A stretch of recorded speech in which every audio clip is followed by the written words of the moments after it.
afternoon, everyone. Welcome to the January 4th, 2021. Isn't it great to be able to say 2021 council meeting? This afternoon, we're going to have a business meeting. This business meeting is now called to order, and tonight's meeting is being held as a virtual meeting in accordance with the electronic meeting statutes and meeting all the requirements for notice, access, and minutes that are necessary. I hope that all of you are able to view us on the government channel or the city's Facebook page or the city's YouTube page. And what I'd like to do is begin with the introductions of the members of the Charlotte City Council. I am Vi Lyles, and I serve as mayor.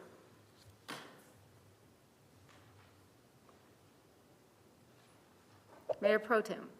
Hi, Julie Iselt, Mayor Pro Tem and serving at large. We'll go in the order that's in the document for the business meeting. I think Ms. Ajmira. Happy New Year, Dimple Ajmira at large.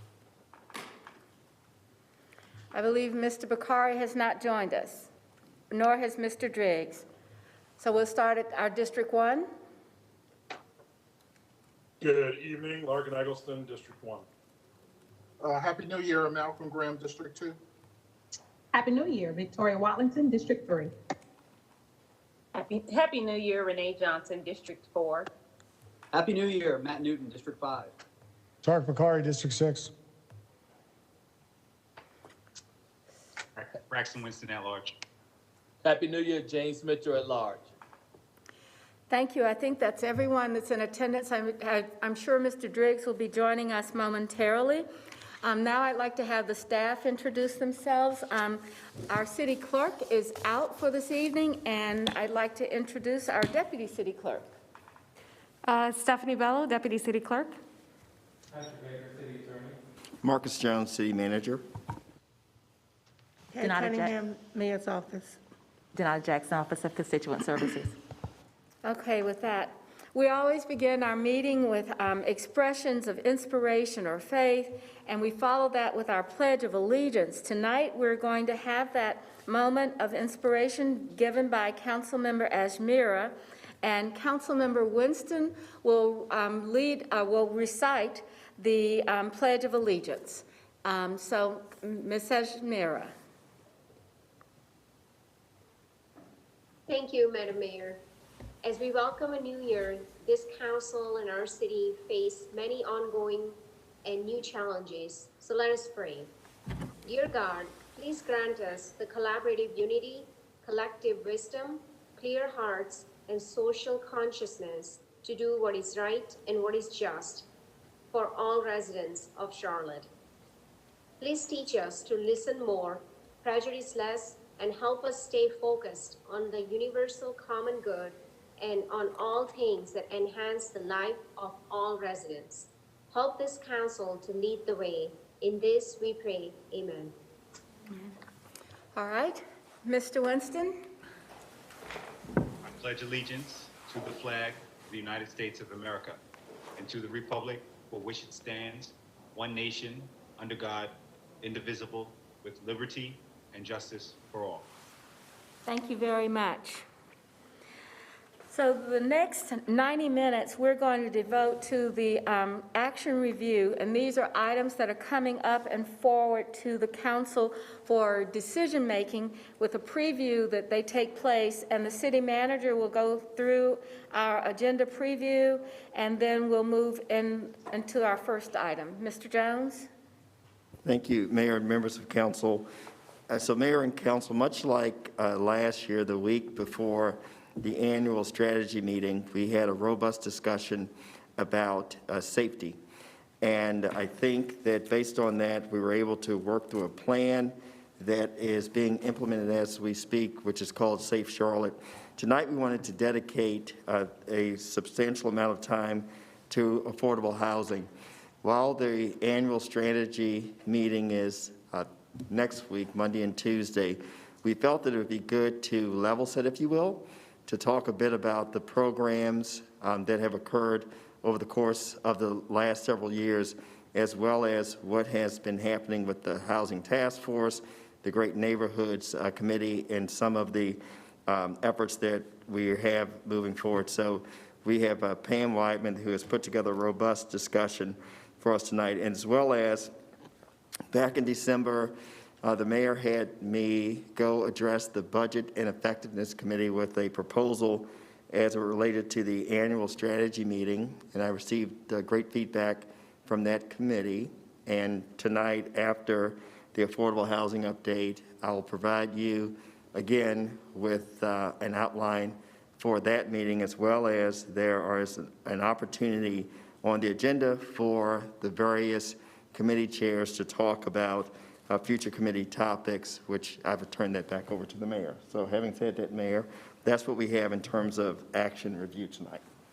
So, Mr. Jones, do you have any opening remarks before we begin the affordable housing update? Well, yes, thank you, Mayor. I would just say that there has been a lot of good work put together, not only by the staff, but by the mayor and the council and the community. If you go back just a few years, the Housing Trust Fund was basically $15 million over a 2-year cycle.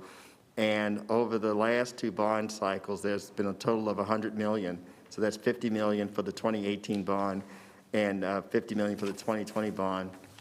But what Pam is going to discuss tonight is that it's just not, we just don't put it in a box as it relates to the Housing Trust Fund. There are many things that are happening across the entire spectrum. So having said that, I'll turn it over to the amazing Pam Whiteman to bring us through the affordable housing update. Ms. Whiteman? Thank you for being here, and thank you for this update. Thank you, Madam Mayor, and to the City Council. Let me just start by saying Happy New Year. It is great to see you all in person and virtually. Thank you for the opportunity to provide you the update. If we, and Mr. Jones, thank you for that introduction. You've made my job easier already, so thank you for doing that. As I serve as the director of your Housing and Neighborhood Services Department, and again, tonight I'm going to do an update for you on the affordable housing. If you all could go to the next slide for me, that would be great. So I want to do that by looking at our toolbox, giving you a little bit of an update, and I know you'll get more of this at your retreat on the CARES Act as it relates to housing, talk about how we're integrating housing into our quarters of opportunity work, and we also want to just look at what you all have done with the $50 million, what lies ahead in 2021, and then we want to spend just a few moments talking about gentrification. So if you'll go to the next slide for me, please. So as far as our Housing Trust Fund, we, as you all know, we have another $50 million that was approved by the voters in November. We use that by partnering with LISC. We do that through releasing requests for proposals to get proposals. And then one of the other things that you all asked us to do is, as we continue to do this work, we want to get better and better at it. So you all asked us to review the housing framework that was passed, I believe it was in 2018, leading up to the first $50 million. So we've done that as well. If you go to the next slide for me, please. So as far as the Housing Trust Fund, I think it's important to just level set and let you know what we achieved with the 2018 and just provide a visual depiction of where that work is occurring. And so with the 2018 $50 million, you all have financed almost 3,000 units of affordable housing throughout the city, and this includes 194 shelter beds, and I'm going to spend a little bit of time on that later in the presentation. So you've financed almost 3,000, and you've spent doing that a little over $48 million of your $50 million, and I think it's important to point out that that includes the set aside for the Brook Hill that you all discussed in October. If you go to the next slide for me, please. So this summer, during COVID, we established the Housing Task Force, and one of the things that they did within that work we looked at our housing framework. We wanted to make sure that to see how it was working and see how it can continue to work and where we needed to fine tune it as we're approaching the next 50 million. And so what I would point out here is a couple of things. This was done by our partners, so not just staff, but partners throughout the community who are in the housing space.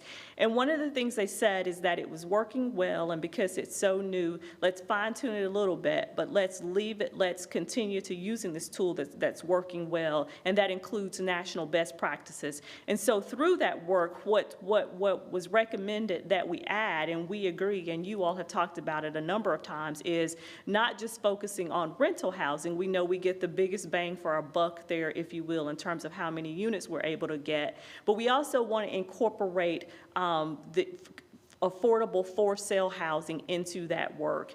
And then we wanted to continue, like I said, with our new construction and with our NOAA, naturally occurring affordable housing. And so having that discussion, the recommendation is that we set aside 60% of the funds in this upcoming round, and I'll talk about what that means in just a minute, set aside 60% of the funds to continue our new rental construction, including supportive housing, 10% of the funds to be used for sale new construction, and then 30% to continue to be used for naturally occurring. We also discussed that while these are the percentages that we're recommending for this upcoming round, because the use of the bond dollars for sale housing would be new, we want the flexibility if we see that this is catching on and people are doing it, we want the opportunity to adjust those percentages either up or down as we go to another RFP. So I just want to point that out. As you all know, we do RFPs twice per year. That allows us to capture the 9% tax credits that are issued once per year by the North Carolina Housing Finance Agency, as well as the 4% credits that LISC is really helpful in. And then the next round would be explicitly for 4% opportunities. We talked a lot about how NOAA's, the naturally occurring, needs to be flexible, so we'd have a rolling RFP, and we've done that, and we believe that we need to continue to do that. And the thing that I will point out here is that we delayed, at the advice of the Housing Task Force, we delayed the 2020 round because we were right in the midst of COVID. We knew we had a lot of things to work through, so we delayed that. If you'll go to the next slide for me, please. Some of the other things that came out of the recommendation reviewing the framework is that we confirmed that we still need to do at least 20% of the units for households earning 30% AMI. We want to keep doing that. And we've done a lot of talking, you all around your dais and in the community, about how do we continue to leverage opportunities for affordable housing in areas of high opportunity. And so one of the things that we want to try in this new RFP is we want to be able to adjust the subsidy cap per unit in higher opportunity areas to achieve affordable housing. I won't spend a lot of time here, but we talked about the affordable for sale. What we will incorporate into our RFP, if you guys approve of all of this, is that 20% of the homes need to be focused on those households earning 60% AMI, and then the investment per unit will be based on the average AMI that's served. And so that's consistent with how the state does multifamily development. We continue to understand that land acquisition for a community land trust is really important as a part of our framework, and we've been working well with the West Side Land Trust, and we want to continue that work. And then the homes that are financed will have a minimum of a 15-year deed restriction. And we talked a lot about that. With your rental, you get 30 years, but through our affordable home ownership, we want to create wealth, and we believe that that deed restriction should be less than 30. If you go to the next slide for me, please. In terms of additional benefits to pair or incentives to pair with our housing trust fund, it was recommended that we explore tax increment grants for affordable housing. We've talked a lot, and we hear from the development community often about what incentives they would like to see in addition to the trust fund. So what we'd really like to do this year is to really resolve between our partners in the city attorney's office and our partners with Charlotte Water and planning and the county really is, what can we do, if anything, to address the cost related to water and sewer capacity and connection fees? We know that those are some of the most expensive fees when you're looking at a development, whether that be multifamily or single family. So we really want to understand that this year and come to some resolve so we can put that communication out to the development community. And then we want to continue to use your adopted guidelines for how we evaluate the disposition of city-owned land for affordable housing, and then we want to be a model to the county. And I will say that the county has come a long way. They're using their land as well, but we want to talk about that a little bit here. So if you'll go to the next slide for me. So when we get city-owned land, when we've used city-owned land before, and you all have done that in several of your developments, we have a 20 to 30-year affordability period. Obviously, we prefer the longer term, the 30 years. The proposal or the development must serve households earning 80% and below, in order to be considered, in order to use it. And then we work with developers through an RFP process. And so those are kind of our broad guidelines. If you go to the next slide, I want to spend some time on the process, because the process is really important for how we're using this land. If you go to the next slide for me. So when we get donated land, and this is really, really important, we have to evaluate that land to ensure that it's suitable for development of affordable housing. And what I mean when I say evaluate that land, we have to do an environmental review on that land to make sure, there's nothing adversary, that would be adversary to the condition of the people who would be living there. We make sure that there's no brownfields, or if there are brownfields, that we understand the plan for mitigating those brownfields. We also have to ensure that that the title is clear, right? We want to make sure that we're not being given something and where there's a ton of heirs and we're never going to own it and can do the development that we want to do. And then we also need to do an appraisal to make sure we understand what the value of the land, so when we're partnering with the development community, we can take that into consideration as well. And after we do all that, we then work with an experienced developer to make sure that they're going to build what we want built on that. We make sure that it's for households earning 80% and below the area median income, and that we place the proper deed restriction on the land or enter into a lease agreement on the land. If you'll go to the next slide for me, please. Naturally occurring affordable housing, I'm not going to spend a lot of time here. I believe that this has been working well with the council. We know that this is a national best practice. So I think we've done four of these so far, preserving. And this is another tool, and I'm going to talk a little bit more about that at the end of the presentation, about how we address gentrification. And again, I've already pointed out that we need to continue to be flexible, that will allow our partners to close on these rather quickly, because we know we have out-of-town investors who will come buy these and then redevelop them so that they're market rate housing, and then that leads to displacement as well. If you'll go to the next slide for me, please. So Mr. Jones, when he talked about earlier, we have other tools. We talk a lot about the Housing Trust Fund, but also want to make sure that we understand all of our housing tools in the toolbox and how they're working together. So home ownership, we know that that is still one of the best ways to create wealth. We do home ownership through our down payment assistance program, and we also do home ownership through our Community Heroes program that I'll talk about. But in 2020, which I think is phenomenal for where we were, we did 265 units. We created 265 affordable housing homeowners through our House Charlotte program. We use most of our a large amount of our federal funds to do this. We do use a very small portion of our PAYGO funds to do this for households earning over 80, but up to 110% of the area median income.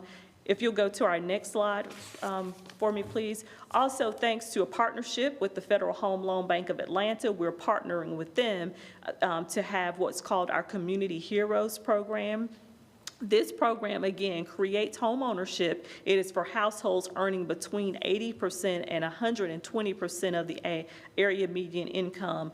It's a really, really great program. It provides up to $30,000 of down payment assistance as forgivable over a 10-year period. You can see the occupations that are eligible for this, and this is established by the Federal Home Loan Bank. So this is not established by the City of Charlotte, but these criteria are established by the Federal Home Loan Bank, and so we've really appreciated this partnership. It's been great for our community, and it's another way, coupled with your Housing Trust Fund for your rental, your House Charlotte Down Payment Assistance, and this program, we create different housing types, and we create diverse communities by using each of these tools. If you'll go to the next slide for me, please. And so I think it was 2 budget cycles ago, we have a new program. You all established a new program. This was another way we help achieve affordable home ownership. It was acquisition, rehab, and resale. I think we put $2 million in the budget. You all approved that for this purpose. And it's just what it says. We acquire homes, we rehab them, and then we sell them to create home ownership. To date, we've acquired, working with our partners, Habitat for Humanity and Red Cedar, to acquire 13 homes. We've started rehabilitation on one of those homes, and we expect to have the rehabilitation on all the remaining 12 done by the end of February. And so that's another opportunity for us to create more home ownership. So thank you for adding that tool to the toolbox approximately 2 years ago. If you'll go to the next slide for me, please. This is a program that we've had in our toolbox for a while. It's the Safe Home Rehabilitation Program. This is another way we preserve. And so we can help people. What I also like to point out is not just about preservation of housing, but this is another way that we help people age in place, right? And so a lot of the work that we do is grab bars in a bathroom, or deferred maintenance that just people wouldn't otherwise be able to afford without this program. And so this is really a great opportunity. I think going forward, what we want to continue to explore is how do we use this tool, or how do we leverage this tool in a workforce development capacity. And what I mean by that is how do we build up the contractor pool in our city, perhaps working with our partners like the Urban League. I don't know, but been thinking about how do we continue to expand this so that we have more contractors in our community who can do this work, ultimately allowing us to do more homes if we have the money. If you'll go to the next slide for me, please. So that's kind of how I like to think about these programs in buckets. And so the Safe Home program, anywhere in the city, helps people age in place, kind of the one-offs. Several years ago, what we started to recognize is that we need to do the one-offs, but we also need to do holistic neighborhood revitalization, right? And so the TLC by CLT, it helps us to preserve, it helps us to do revitalization, but it helps us to do it in a concentrated way in particular neighborhoods. So we started this work in the historic Camp Green community and the Lincoln Heights neighborhoods. We have finished up there, and we're going to pivot to, or we've already pivoted to, Revolution Park and Washington Heights. What I would point out also is that these communities are within our corridors of opportunity as well. So there are a ton of communities that could use this work, and so we want to finish up here and then move to some other communities. There's another community in Mr. Eggleston's district that's going to come to my mind later on that there's been lots of inquiries, and so as soon as we free up the work here, we want to be able to move to other acres. Mr. Eggleston, did you want to tell us what the name is? I believe she's talking about Howie Acres. Which there you go. Thank you. Howie Acres. Thank you. Okay. So we recognize that, and Mr. Eggleston, that is not lost on me. If you go to the next slide for me. So here's CARES Act, and I'm not going to spend a lot of time here because I know that, or I believe that Sean Heath is going to give you a more robust update at your annual strategy session. But suffice it to say that, when COVID first started, we really didn't know exactly who would be hardest hit or where the needs would be, but it was true that the rental community really was hardest hit, and so we've spent a large amount of money in just rental assistance. And so you can kind of see the breakdown here. What I would also remind us is that we got our initial allocation of CDBG dollars. And then a couple of weeks later, we got our Treasury Act dollars. And when we got those Treasury Act dollars, we understood, according to the regulations, that they needed to be spent by December 31st. And so we quickly pivoted to start using those dollars. And so most of our money we spent all of the housing dollars by December 31st, so really happy with that. We're anticipating what the new money and how that will flow down. We already know, based on what the federal government has released, that the money has to be spent for rent. We believe that our program, with just a few small tweaks, our rental program is really robust, is really good to go, so we can just continue with that program. We've already talked with our partner, the Housing Partnership, who's done a tremendous job of administering that for us, so that we're ready to go on that when we finally get those funds in our coffers. The other thing I would say is we didn't just do rental and mortgage assistance, but you all also did a lot in the homeless area, right? You did supportive housing, and you helped with shelter expansion. So I don't want that to be lost on the community. Over and over, you continue to do your part to partner with the county to address the homeless population that we have going on. If you'll go to the next slide for me, please. So corridors of opportunity. You've heard Tracy give you a number of presentations on the corridors of opportunity, so I won't spend a lot of time here. What I will say is that the city has historically invested in our corridors, but what this approach is, it's new, it's transformative, and what I really enjoy about it is regularly, every other week or sometimes weekly, we're sitting around, I'm able to sit around with Taiwo from a planning perspective, Tracy Dotson from an economic development perspective, and Liz Babson from a transportation perspective, and then Cherry Grant in the form of project management, and really look at it from a data-driven approach, and talk about what investments we need to make and understand what our private sector partners are doing here. And so, and by doing that, we're able to incorporate, from my perspective, our housing efforts into that work. So I think we've had, this is a great approach, and so we look forward to continuing that. We've had 2 very successful kickoffs. Some work is going on the Beatties Ford Road corridor and the West Boulevard corridor, and so we look forward to continuing to move toward the Sugar Creek I-85 corridor, and then the Central Albemarle corridor, I believe, and the others. So that's how our corridors of opportunity, how we're approaching that work. If you'll go to the next slide for me, please. These are just visual depictions, and so I'm not going to spend a lot of time here, but what I want you to see from each of our corridors of opportunity, and this is just from a housing perspective, and I think it's important to show what's going on actually in the corridor, but I also think it's important to show the proximity of the corridor and what's going on around. And so what you see on each of the next maps I'll show you have there is what's going on from a housing trust fund perspective, a House Charlotte perspective, from a Community Heroes perspective, a rehab perspective, and then our acquisition rehab perspective. So this is Beatties Ford Road. If you'll just keep going through the slides for me. If you'll go to the next slide. The Central Avenue Albemarle Road corridor, you can see what's going on in the corridor and adjacent to the corridor. If you'll go to the next slide for me, please.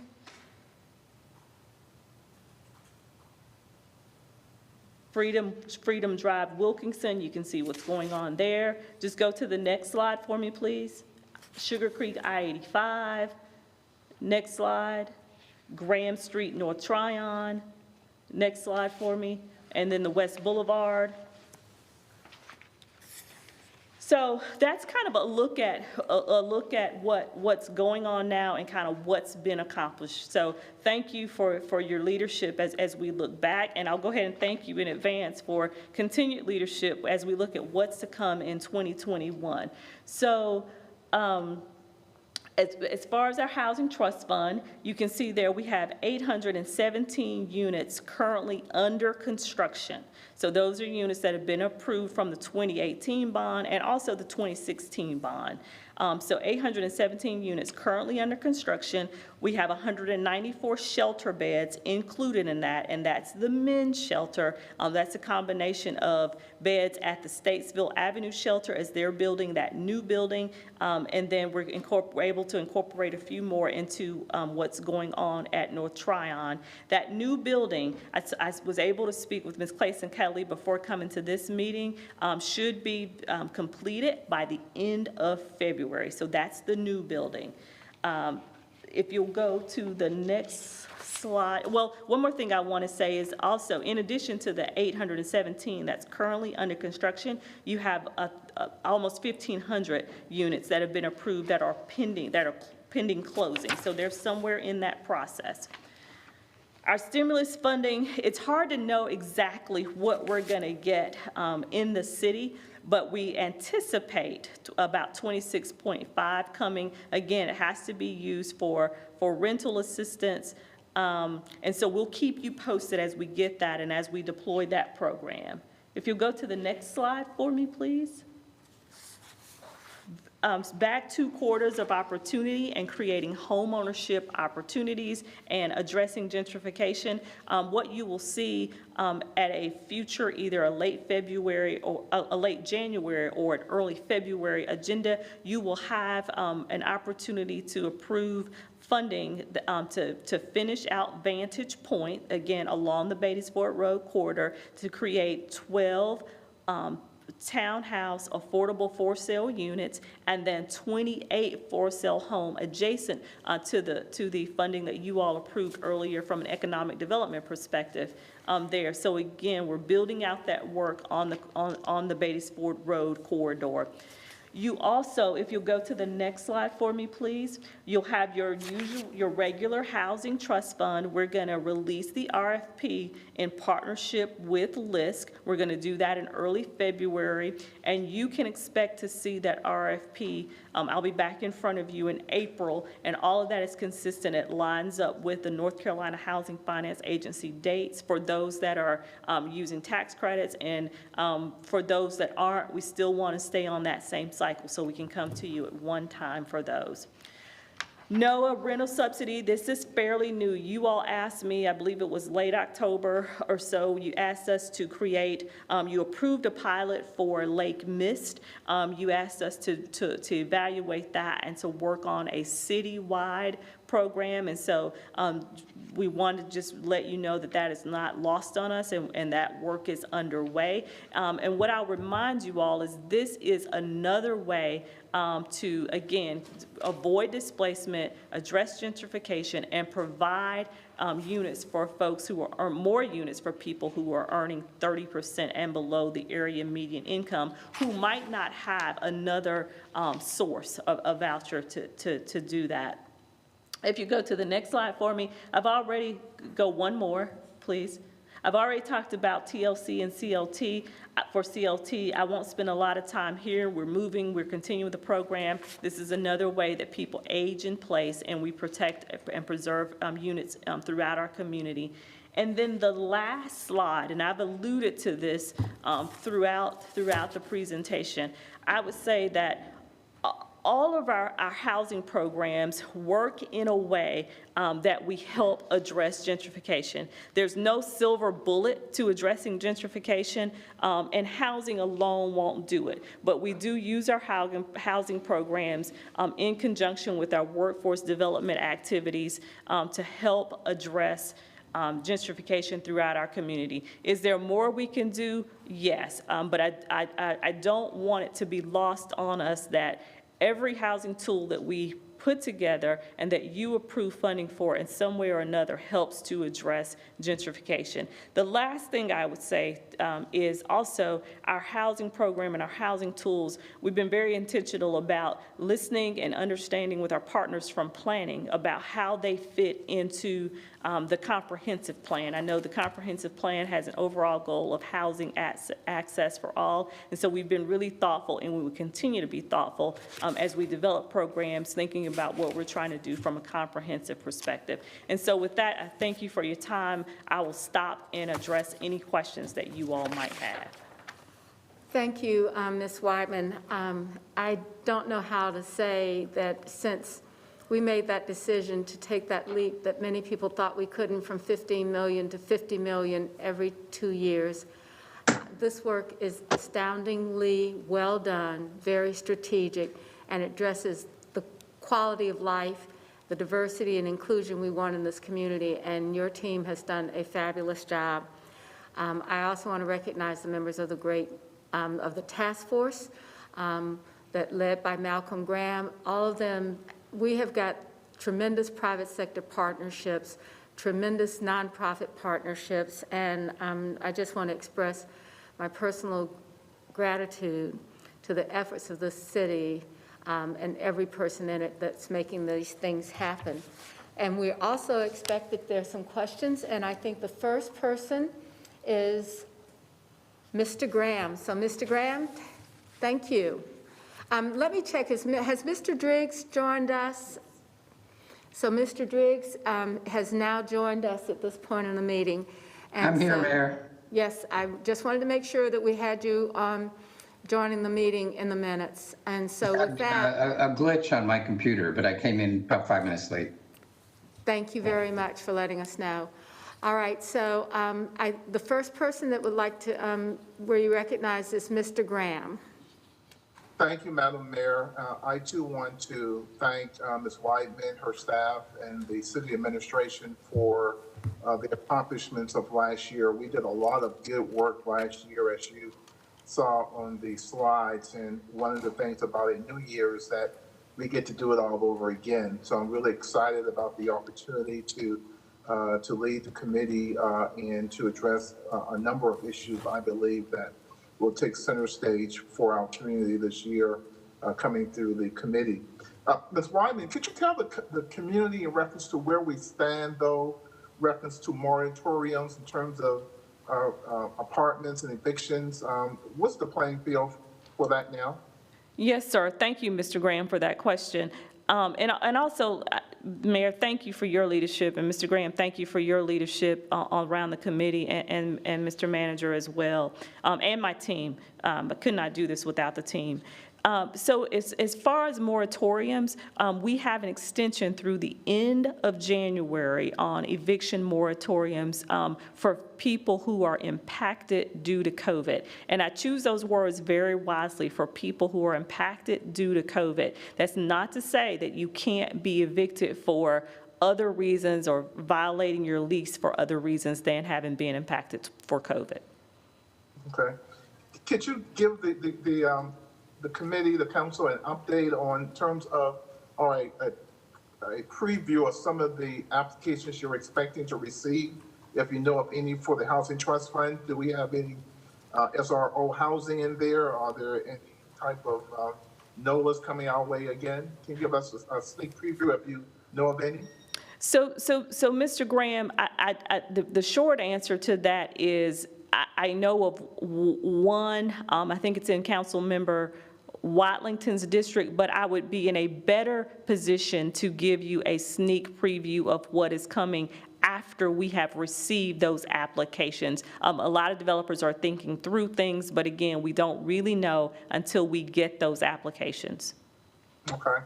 And in reference to, you spoke earlier in your presentation regarding city-owned land, will there be a strategy for us really this year to move that forward in a very visible way? We'd love to get something done this year.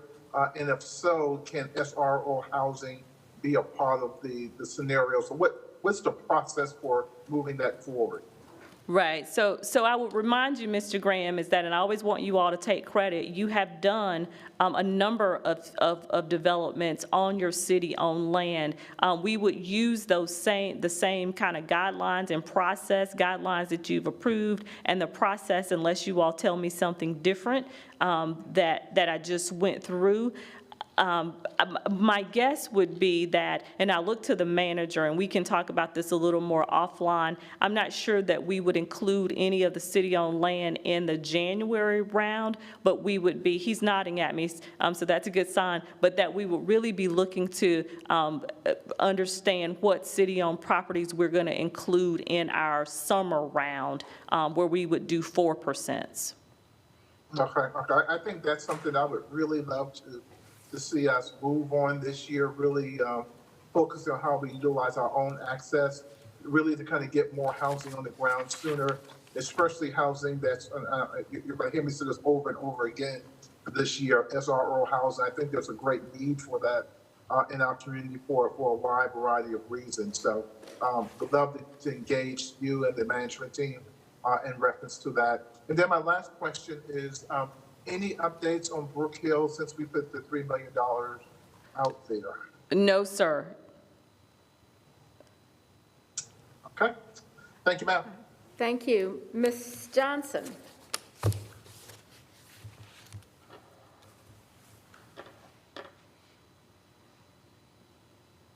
Ms. Johnson?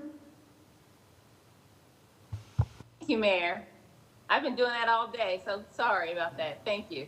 Okay, can you get your mic a little bit closer, Ms. Johnson? I know that's hard, but it's a lot better for everyone to be able to hear your words. Can you hear me now? Much better. Good. Okay, thank you. Thank you, Pam, for this wonderful work. This is the reason that I ran, trying to find someone who earned $771 a month and had a felony record finding housing, and it was impossible for me.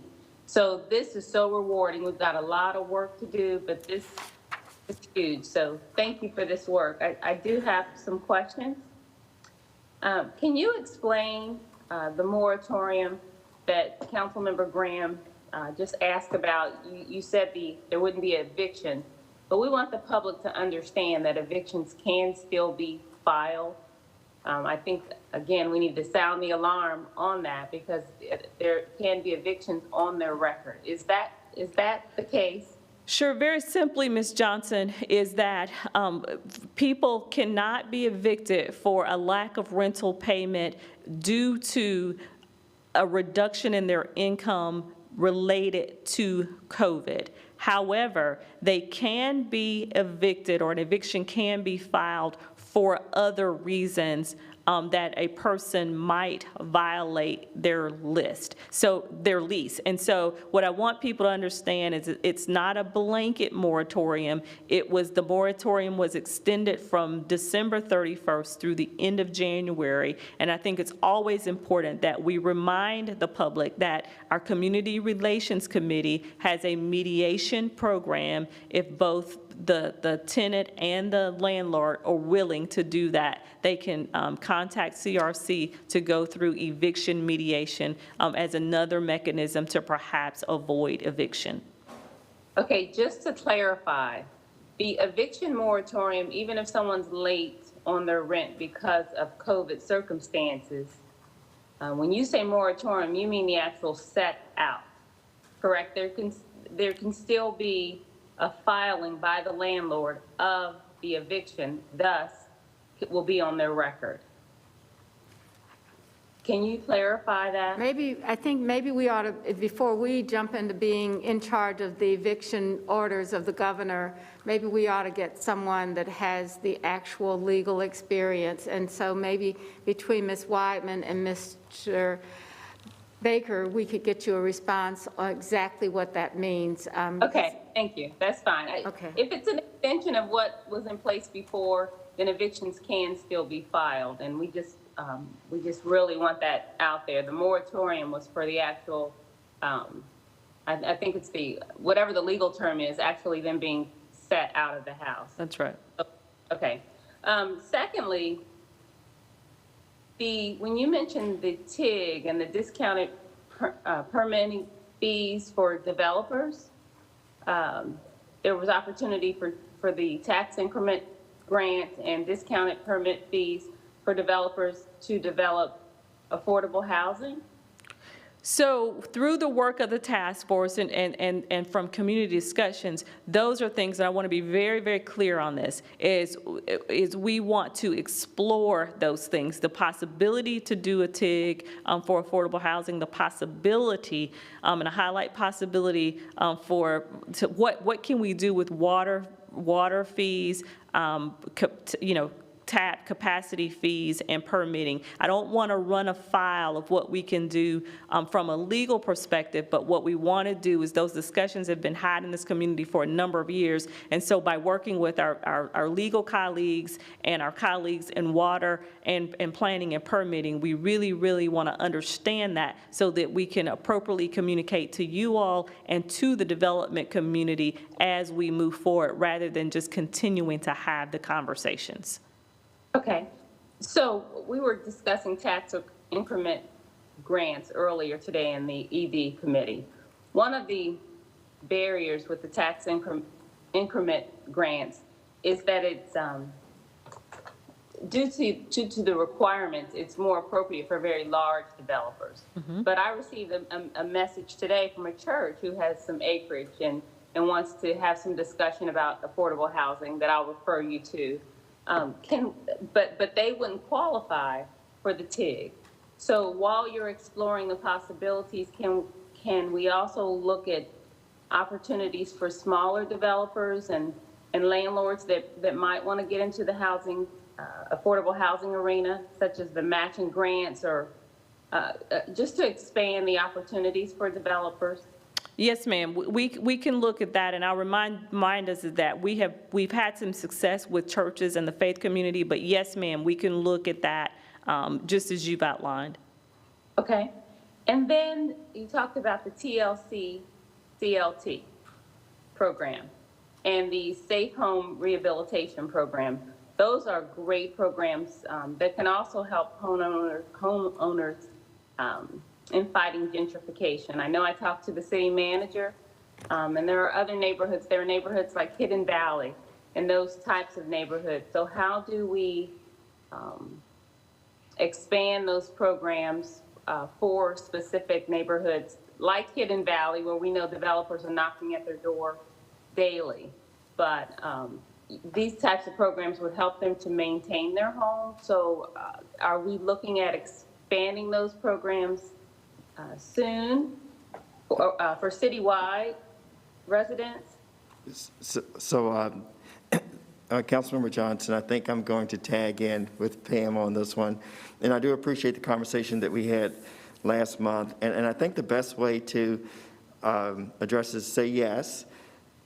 But I think there's another way of doing it. And I'll just make sure I get this to each council member.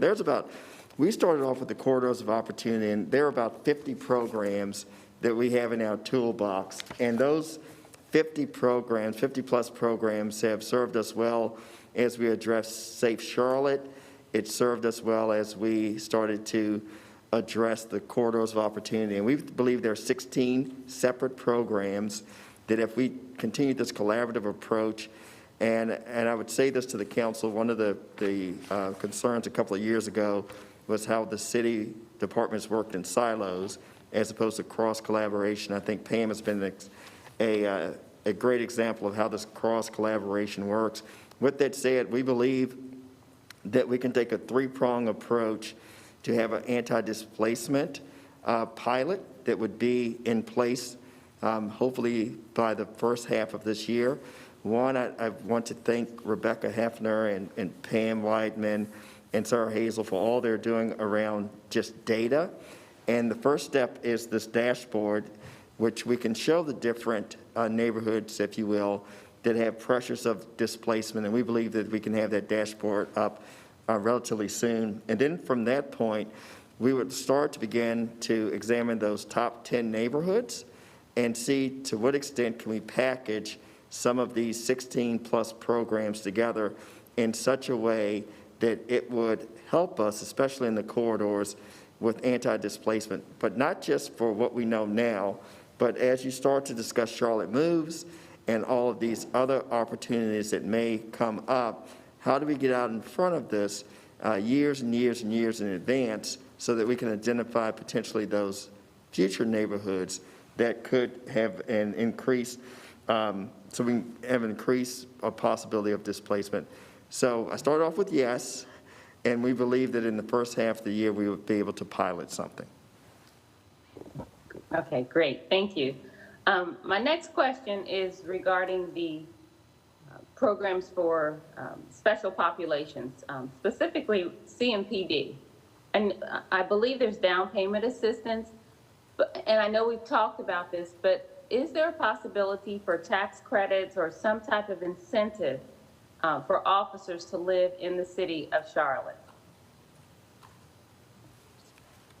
So, Councilmember Johnson, one of the things that we have in the Safe Charlotte framework is to identify some opportunities to entice, if you will, some of our individuals in public safety to live in the city and maybe even to be more targeted in some of these corridors of opportunity. So we're working with budget, we're working with, again, Pam Whiteman and her team, as well as Rebecca Hefner in terms of data analytics, to see what program we can put together as a part of, I think, one of those 6 different areas that are part of the Safe Charlotte report. Okay, and then we talked about homelessness. Pam, could you give us an update on the programs that the city is involved in assisting those individuals in Tent City? I've been told that there are warm beds, lots of warm beds that are available for most of for many of the occupants of Tent City. Can you give us an update on the programs or the focus that we've been working on with Tent City? Yeah, so what I would say, Ms. Johnson, to address that is a couple of things, and I'll try to be really succinct on this, is that you all, since I've been here, you've partnered with the county through your Emergency Solutions Grant funds and your Housing Trust Fund to address homelessness. So that's across the city. I'll point to a couple of examples, the expansion of the women's shelter, expansion of the men's shelter, More Place, 2 phases of More Place, which is, to Mr. Graham's point, an SRO. With your CARES funding, you did $2 million to A Roof Above to help them acquire a hotel. So let's put that in one category. Particularly related to tent cities, and you hit the nail on the head. I had a conversation in mid-December with Mr. Troutman, one of the assistant city managers from the county, and I had a conversation with Liz Clayson-Kelly, Men's Shelter, before I came over today. There is currently today, and this is really important, there's currently today a bed between the men's shelter on North Tryon and the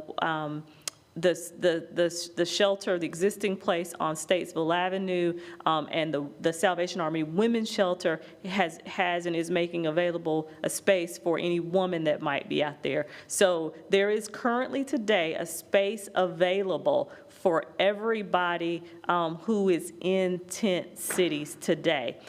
With the completion of the new building, that's only going to be even more helpful. So I don't know if that's what you were looking for, but today there's a space available for everybody out in Tent City. That's what I had heard also, and I wanted you to say that if that were correct. Yeah. So because we're constantly asked, what are we doing about Tent City?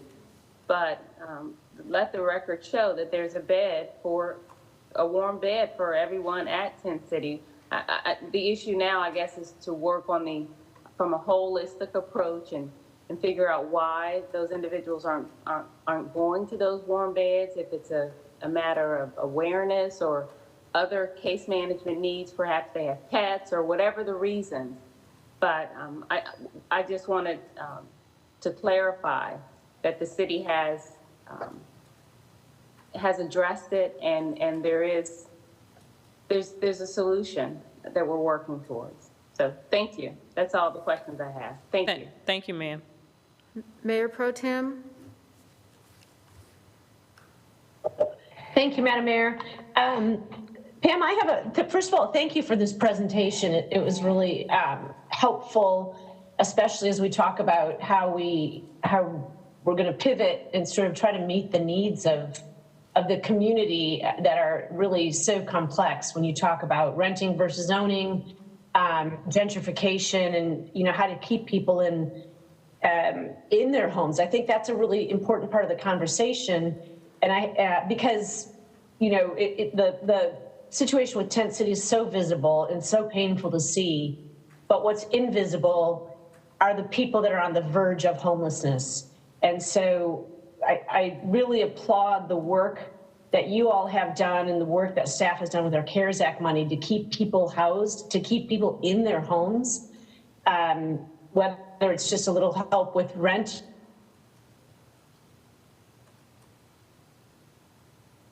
Mayor Pro Tem, I think you froze on us. So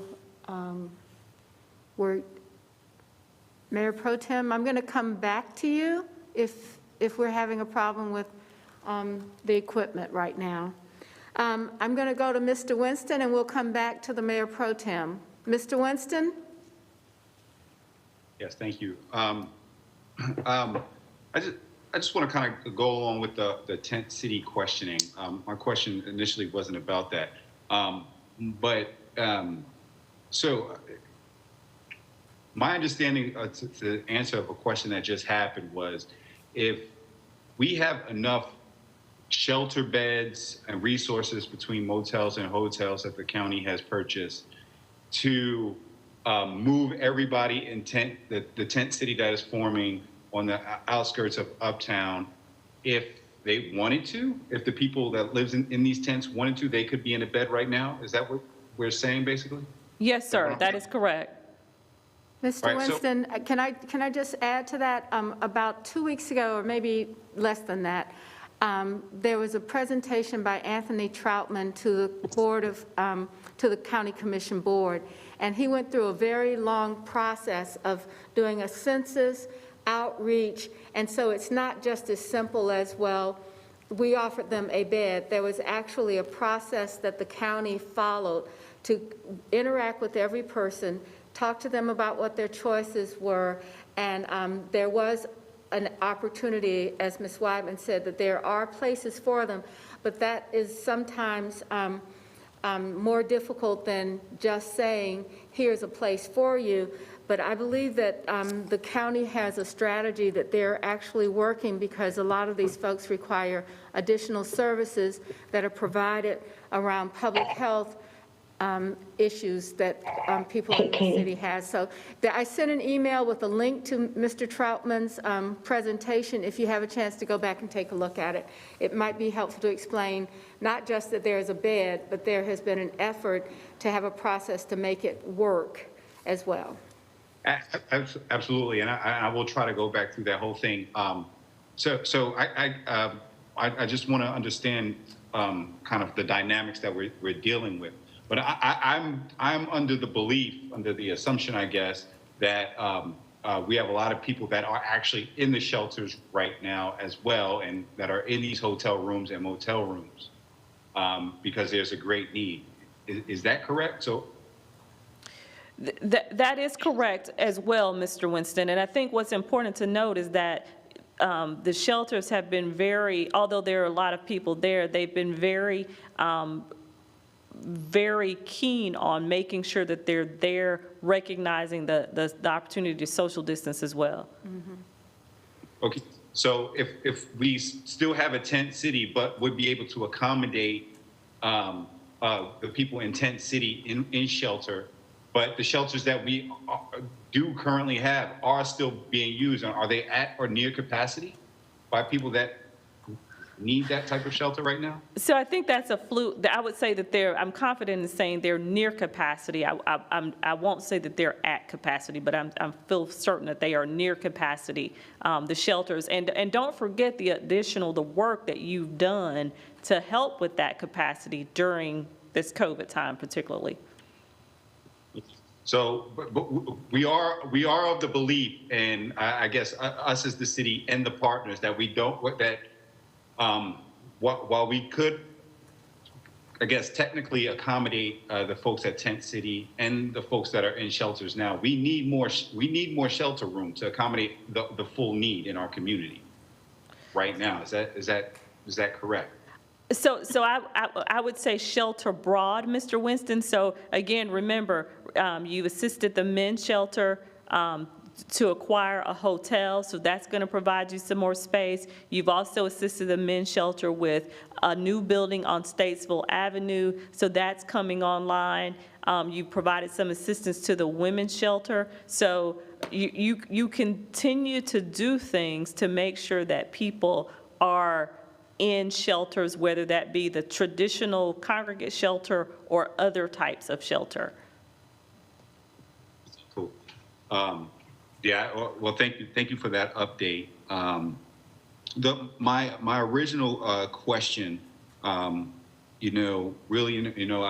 for those that are watching out there, me and Ms. Weidman go back and forth after these meetings about ways that we can kind of continue to ramp stuff up and look at the things that we've done, but always looking forward to know that what we've done is not sufficient thus far. So, a lot of what we're doing here, it relies on the public-private partnership and, where we can stimulate the market to respond in a greater fashion moving forward. But I think we also know we need to ramp this up, right? A lot of these things that we're doing are dealing with existing housing, building infill stuff. But even as you ended it, talking about gentrification, even our housing trust fund, multifamily kind of a new investment can dramatically change the way neighborhoods are set up. It's something that we dealt with a couple of years ago when we were dealing with housing trust fund deals up around Hidden Valley. There was no doubt that the flavor of Hidden Valley is changing because of the needs, but there's no denying the need for affordable housing being put up there. As I've been kind of going with you through this work, one of the things that we talked about is that Charlotte is losing its green space, that type of real intense development can't necessarily occur, but there are pockets of green space, particularly in institutions like schools and houses of worship. And we know the difficulty in dealing with schools, and we're working on that. And we know that we do have partners, the larger houses of worship, that are doing great things, churches like Covenant and others around town. But as Ms. Johnson spoke about earlier, as I've been driving around town, I'm looking at some of these older, smaller to medium-sized houses of worship that have a lot of acreage, whether it be parking or green space, but might be in neighborhoods where the development hasn't quite reached yet. These are sometimes older populations whose congregations have dispersed, but there's no real kind of entryway for them to kind of partner with other developers like the city or in the private market. Is there any way, or have we done any assessment on this, the amount of acreage is out there? And have we thought about formalizing any type of a program that can really kind of utilize this green space that exists in all different pockets of town that we really need to kind of fight this on a long-term basis? Yeah. So, Mr. Winston, thank you for that, and thank you for always pushing my thinking. And so what I would say, the answer is, we have not done a formal assessment of small to medium-sized churches. I think what we can do, one of the goals that we can set is, and I think you're fully aware of this, there's a lot of complexities about how churches operate, and there's a lot of complexities about church land. Some of that depends on the denomination and a couple of things. But what we can do is we can educate these types of churches or organizations about what the possibilities are. We can show them examples, as you mentioned, of what some of the larger churches have done. There are different things. And so we can at least help inform or begin their thinking about what the possibilities are for how they might use their land, ultimately helping with the affordable housing space. Thank you. Thank you. Ms. Ajmira? Thank you, Madam Mayor. Pam, great job on a very comprehensive presentation. This just goes to show that we do a lot more than just $50 million in affordable housing, and certainly appreciate your leadership on this. Some of my questions were already addressed by Councilmember Johnson. There was a question she had specifically asked about assisting smaller scale developers with matching grant or other tools. I would also like us to explore that option.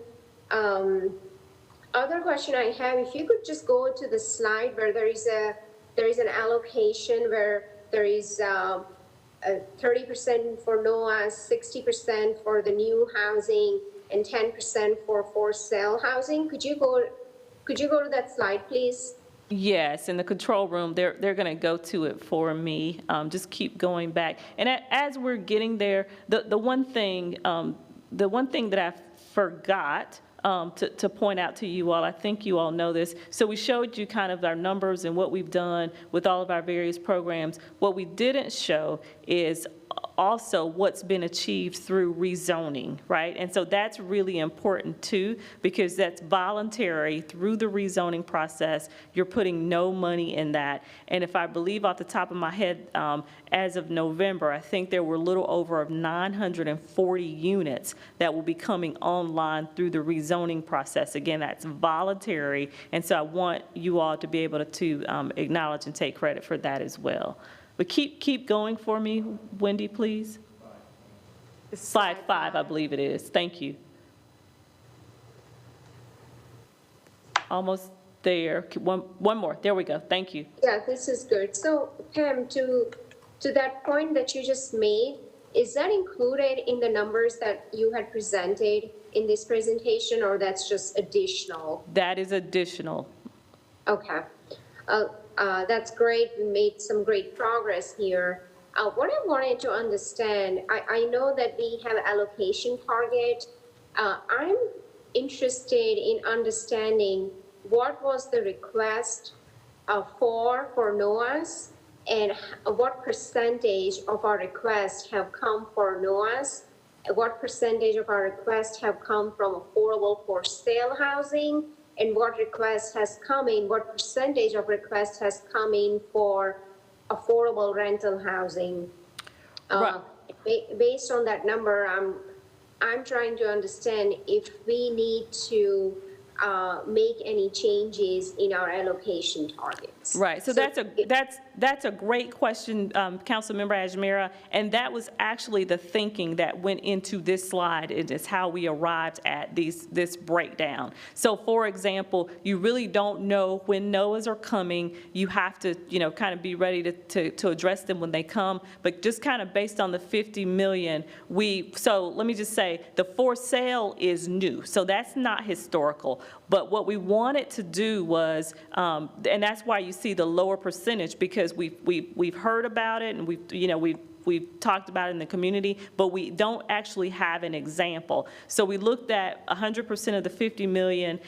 We said because the for sale is new, let's start it at 10%. And this was not just staff thinking. This was with the development community and the task force. The NOAA's 30%. I think when we did this in kind of the August, September timeframe, we had done 3. We've done 1 more or 2 more since then, or 1 more since then. So that's how we got to 30% of the dollars, and then 60% of the dollars for new construction rental. Again, this is where we would start because the for sale is new, and we'd like the opportunity to have the flexibility to adjust this to be consistent with what we see going on in the market, and as we understand better what the need will be for the for sale.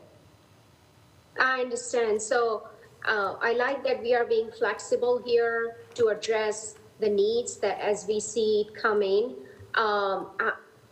Lately, I feel like we have approved a lot of NOAAs because of the work that's being done by Mark Etheridge and his group. And I know that's where we can address affordable housing right away. And I know their funds is continuing to grow. And I don't know what that means in terms of the requests that we will be seeing for NOAAs. But I do want us to be keeping in mind the requests that are coming in, especially for NOAAs, just because it addressed the affordable housing crisis right away, rather than waiting 2 or 3 or 4 years for the new constructions to be complete. Right. So that's all I have. Thank you so much, Ms. Whiteman. Thank you, Ms. Ashmere, and we're on the same page with you. Mr. Driggs? Thank you, Mayor. I also had the question about NOAAs. I think they're a very effective device especially for fighting gentrification, because you're taking properties that probably would be torn down and replaced by higher priced units. The difficulty, of course, is that they don't qualify for this state and federal tax incentives, and therefore it takes creativity. I think it's going to be a stretch for us to try to invest 30% of the resources that we have in NOAA deals. I hope we'll continue to work with Ascent. I think we need to continue to be creative in finding structures that allow more of those transactions to be done, because it's not my sense that there's a really big pipeline, unless, Ms. Weidman, I'm wrong about that. No, Mr. Driggs, you're absolutely right. And again, these are percentages. And I know we talked a lot about this before when we had percentages in a plan. So I don't want you all to walk away saying we have to do 30% in NOAAs, because you're absolutely right. I mean, we don't know when those come. But this was just informing our thinking about how we could estimate or propose percentages for how we would work within this $50 million. Right. I think my point is just that let's keep working and be creative in finding ways to make these deals happen, Yes. to make them appealing to investors, partner with people that want to do them. And if we have to make adjustments in the model, we've had that one proposal that we're now looking at to use the tax rebate to a trust fund, essentially, for funding affordable housing. I think it's going to take ideas like that to get the NOAA investment up to the levels that we want. The other thing I had is just a quick question, and that is, in the past, we've talked about the shortage of units, and we've talked about 30,000 or whatever.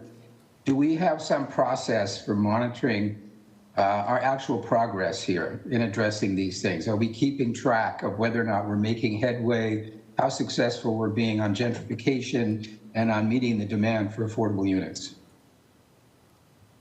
So being successful around gentrification, Mr. Driggs, if you're looking for a scale, and I'm making this up, it's not what you asked, 1 to 5, are we a 3 or we are 4, or we are 1? I don't have that type of an assessment tool, but what I would say is Rebecca Hefner and I, we talk often. Let me go back to her and think about how we can maybe somehow measure how we're doing around gentrification, if we can. I don't want to make a promise that I can't keep. In terms of, the deficit in the number of units we need, that's somewhat fluid. I showed you our performance, kind of how are we doing toward that. That's kind of a moving target. And when I say a moving target, if something it changes. It changes kind of from year to year. So again, let me go back to Rebecca and say, the number was this, 6 months ago. Is there a way that we can figure out with kind of what I've reported here in our numbers, how best to report to you how we're chipping away at that? And I just want to emphasize, I think we're doing a lot. and I think we've been effective. So this would not be intended to, to identify a lack of success. I think what it does is it would give us a better understanding of what we're up against and how good a job we are able to do to keep pace with the changing situation. But if you've got any thoughts around that, I'd be interested to hear them sometime. Thank you. Thank you, sir. All right, I think that was the last council member that I had to ask if there was a question. So I do have one. Mayor. Pro Tem. Sorry. Mayor Pro Tem, she's back on. Mayor Pro Tem? Yes, I'm sorry, I had some internet trouble. I'll try to make it quick. I just wanted to ask, Pam, first of all, thank you for your work. It's complicated work, it's hard work. You guys have done a great job, especially, I don't know if I got cut off ahead of time before I said this, but I just think it's so important to remind people that a lot of the work that we're doing is to try to keep people from being homeless. And sometimes that's a little bit more invisible because we're being successful if you don't see more and more people becoming homeless. So thank you for all of that work. I had a question on the land trust. Did we participate in the West Side Land Trust in the last go around? I seem to remember we did with one house, but could you remind me of what we did? Yes, ma'am. You've participated with the Land Trust in a couple of ways. We've participated with them through providing some funding for them to acquire some property. You have participated, so that's in the Lakewood community. We're currently participating with them on acquisition of some property along the Beatties Ford Road corridor. So the short answer is yes, we continue to participate with them. And we're also participating with them through the Corridors of Opportunity work. There's some specific dollars set aside in the Corridors of Opportunity bucket, if you will, for the West Side Land Trust. So we are participating with them. Okay, I think to Mr. Driggs' point of becoming more innovative and creative, I think I would love to see us have a more built out model around land trust, because at the end of the day, that's really controlling the cost of the dirt is the only way to control the cost of housing, construction costs aside, and it gives neighborhoods and the residents in those areas some control and some say in terms of who's living there. So I really hope that we can get more involved and do more with land trusts going forward. And then the second question, you made a comment about deed restrictions, that you said you're going to try to keep it within 15 to 30% so that you can, you don't want to limit the ability to create wealth. I think I might have misunderstood that. But what were you trying to say? Yes, ma'am. So the point I was making was when you do your rental, right, we have a 30-year deed restriction on the property, right? When you're using your housing trust fund and you're doing, rather than a 30-year, you're doing a 15-year deed restriction, right? Because the reason we decrease it is because we want, at some point, if a family or household decides to sell that property, right, to move up, that we want them to be able to do that free of this longer term deed restriction. So we're trying to balance kind of what's in it for the city and how do we help that household create wealth. Got it. I wasn't thinking in terms of single houses. I was thinking about the multifamily. So thank you for clarifying that. Sure. That's all. Thank you. Thank you, ma'am. So this has been a great discussion. Again, our appreciation. I'm going to ask one question that you can Madam get to Mayor? us back. I'm sorry. Oh, Ms. Watlington. Ms. She raised her Watlington, hand. sorry. If you're going to ask to speak, if you'll put your hand up, Miss. Oh, she had it up? So I got it. Me and Miss Jackson are like trying to coordinate here.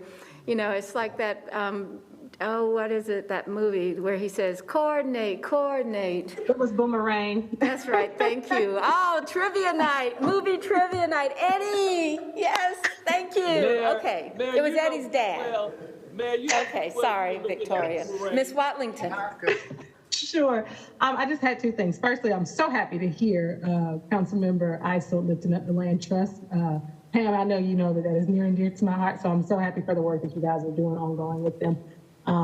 I do have a question as I'm talking to residents along our corridors of opportunity, not only on West Boulevard, but also in Beatties Ford.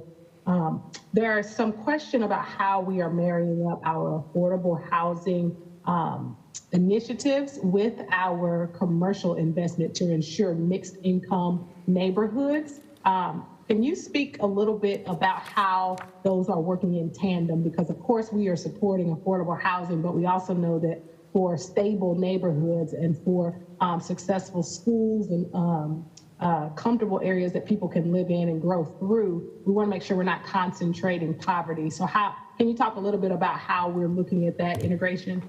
Yes, ma'am. Thank you for that. So particularly thinking about the two quarters that you mentioned, West Boulevard and Beatties Ford. So the first thing that I will say is, unlike years ago when public housing was being built and you had all 30% AMI households in one building, those days are gone, right? We know that that is not good socially, and we know that it is impossible during this day and time to finance a building like that. So your housing trust fund developments, they have a mix of incomes, right, from 80% and below in any housing trust fund development. So if I look at the West Boulevard corridor, and if I start all the way out at Renaissance, right? So Renaissance has a senior building, Renaissance has affordable, it has market rate. Now the market has to catch up with the market rate. You also have, if you pivot over a little bit, you all approved the Morris Field development, right? That is for sale home ownership.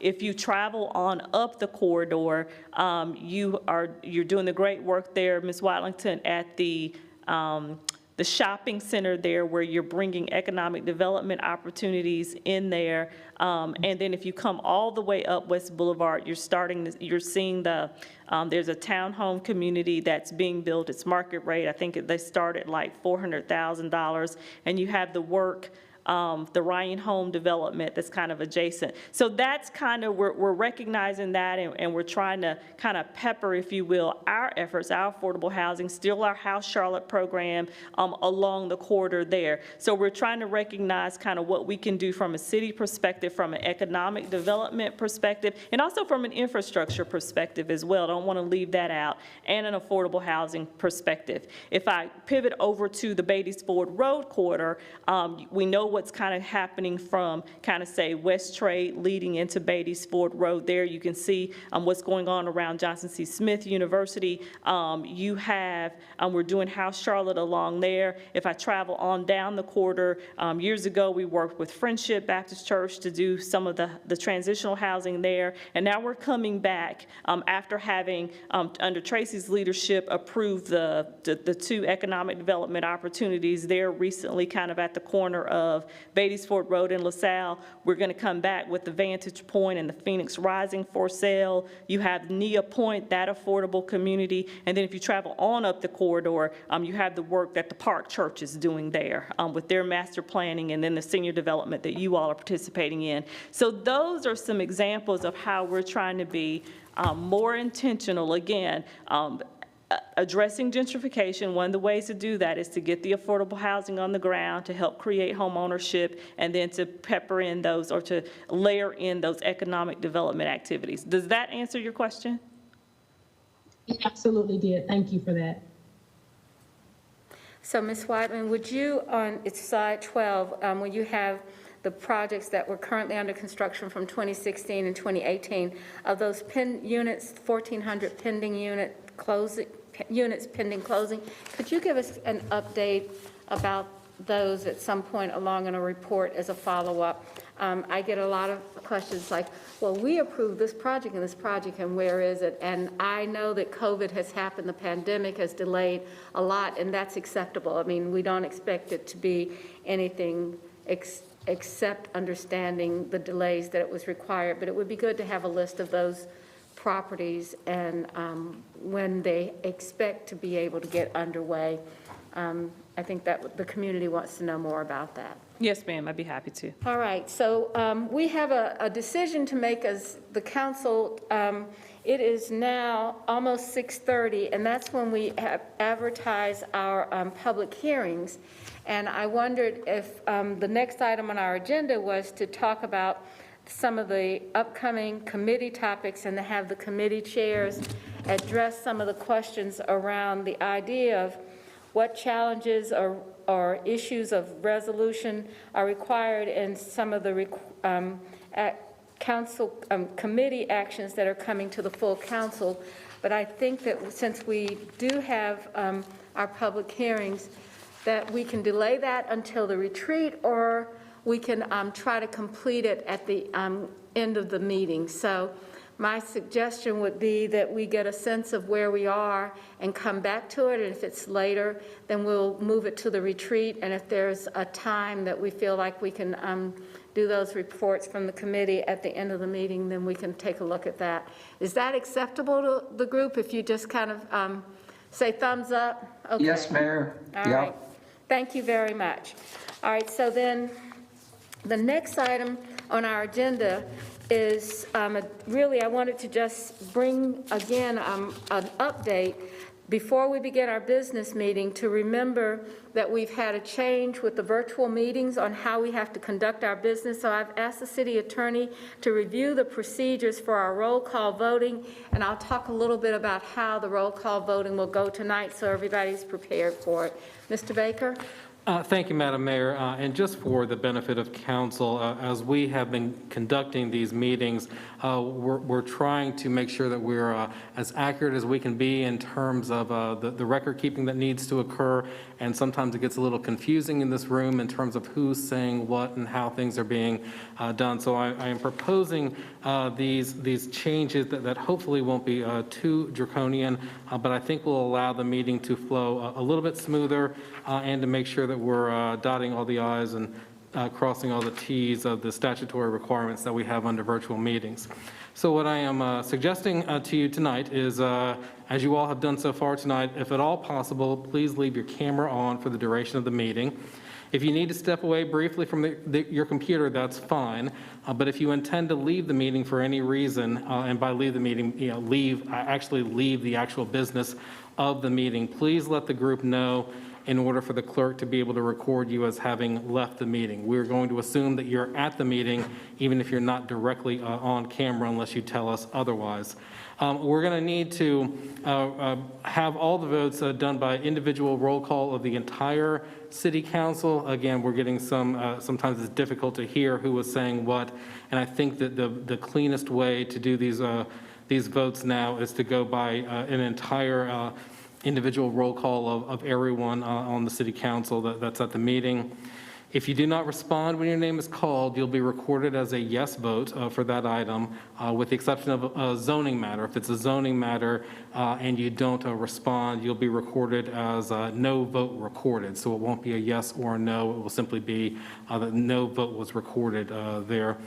If for some reason, as in the case of the Mayor Pro Tem, you lose your simultaneous connection with us, from purposes of the law, you're actually no longer physically present at the meeting and cannot vote. If any votes occur while you're disconnected, you'll be recorded as absent for that particular vote. And I know that you all have connections or text messages with Donata anytime you get disconnected. So we just want to make sure that if someone's disconnected, that we're aware of that as we go through the voting process. We'll continue to monitor what's working and what's not working for the meetings, but hopefully these changes will make things a little bit smoother for us, particularly on this end as we're trying to accurately capture what's happening at these meetings. Thanks. Thank you. So basically, you have to be on camera to make sure that we especially are involved in the discussion as well as the vote. And the last time that we were doing this, we were kind of quickly getting there, but I wanted to just say that today the roll call vote will start with the Mayor Pro Tem, the at-large council members in alphabetical order, and then the district council members in alphabetical order. And at our next meeting, we'll just kind of rotate that so that it won't be the first person all the time on every first vote decision. So we're going to start this with the consent items, and we have on our consent items, I'd like to note the following, that we don't have anyone coming to speak, but we do have a deferral by the staff of item number 19. Item 19, if I can put my fingers on that. Is it Madam Mayor? 19? Madam Mayor, if I may, so it's, and 19's a business item, so we'll definitely Oh. get back to that one as well, but it was number 29 and 42, is that right, Ms. Clerk? Stephanie, is that what you had? I have 29 And so and 19 will 42. also be deferred, which is a business item. Is that correct? Yes, ma'am. Okay, so we have the following under the consent items. I'd like to have a motion for consent items with the 28 through 45 with the following exceptions. Item 29 and 42 that are being deferred by staff, and Councilmember Winston has requested a separate vote for item number 32, fleet towing services, and item number 34, as well as Mayor Pro Tem have requested that be a separate item for a vote. Is there any other Motion to approve as amended. Second. Okay, let me just make sure. Did anyone else have anything that they'd like to have as a statement or a consent, or a separate vote? Hearing that, then we have, this was also something that we need to do. The person that makes the motion, I need you to say, make the motion. Eggleston, motion to approve as amended. Second, Driggs. All right, and so with that, is there any discussion? Hearing no discussion, Mayor Pro Tem? Yes. Ms. Ajmira? Yes. Mr. Mitchell? Yes. Mr. Winston? Yes. Mr. Bakari? Yes. Mr. Driggs? Yes. Mr. Eggleston? Yes. Mr. Graham? Yes. Ms. Johnson? Yes. Mr. Newton? Yes. Ms. Watlington? Yes. That motion passes unanimously. So we'll now go to item number 32, which is the action to approve a unit price contract with Hunter Auto Wrecker Services for fleet towing for initial term of 3 years and authorizing the manager to renew the contract up to 2 one-year terms with possible price adjustments. Do I have a motion to approve the item? So moved. Mayor Pro Tem Isel. Second, Ajmira. All right, Mayor Pro Tem made the motion. Ms. Ajmira, is there any discussion? Yes. Mr. Winston? I understand that this is a contract that is necessary for the services of an organization that has so many vehicles. But this is my yearly reminder that our towing laws and ordinances are inequitable. And this is something that I hope the City Council will find a way to address at some point in time this year. Thank you. Any further comment? Yes, Madam Mayor. Ms. Ajmira? Thank you. So from what I understand, if staff can clarify this agenda item is to provide towing services for our city vehicles. So let's say if it breaks down or if it needs a service. Is that correct, Mr. Manager? Could you please clarify that? Yes, ma'am. Councilmember Ashmere, this is for internal services. Okay. So in transferring them to our city fleet shops. Okay, that's been my understanding as well. Thank you so much. All right. So we'll begin the vote if there's no further questions. Hearing no further questions or discussion, Mayor Pro Tem? Yes. Ms. Ajmira? Yes. Mr. Mitchell? Yes. Mr. Winston? Yes. Mr. Bakari? Yes. Mr. Driggs? Yes. Mr. Eggleston? Yes. Ms. Graham? Yes. Mr. Graham. Ms. Johnson? Yes. Mr. Newton? Yes. Ms. Watlington? Yes.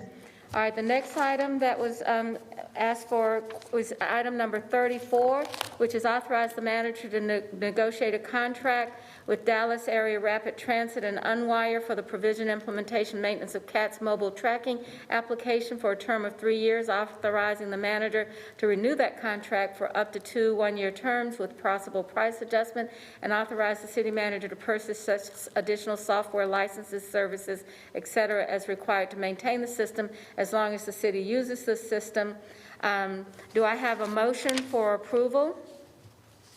Driggs, yes. Second, Graham. All right. And then I have 2 people that on the council I'd like to recognize. I believe Mr. Winston? I don't have any comment. All right, Mayor Pro Tem? Thank you, Madam Mayor. I wanted to get a clarification as to what this app is for.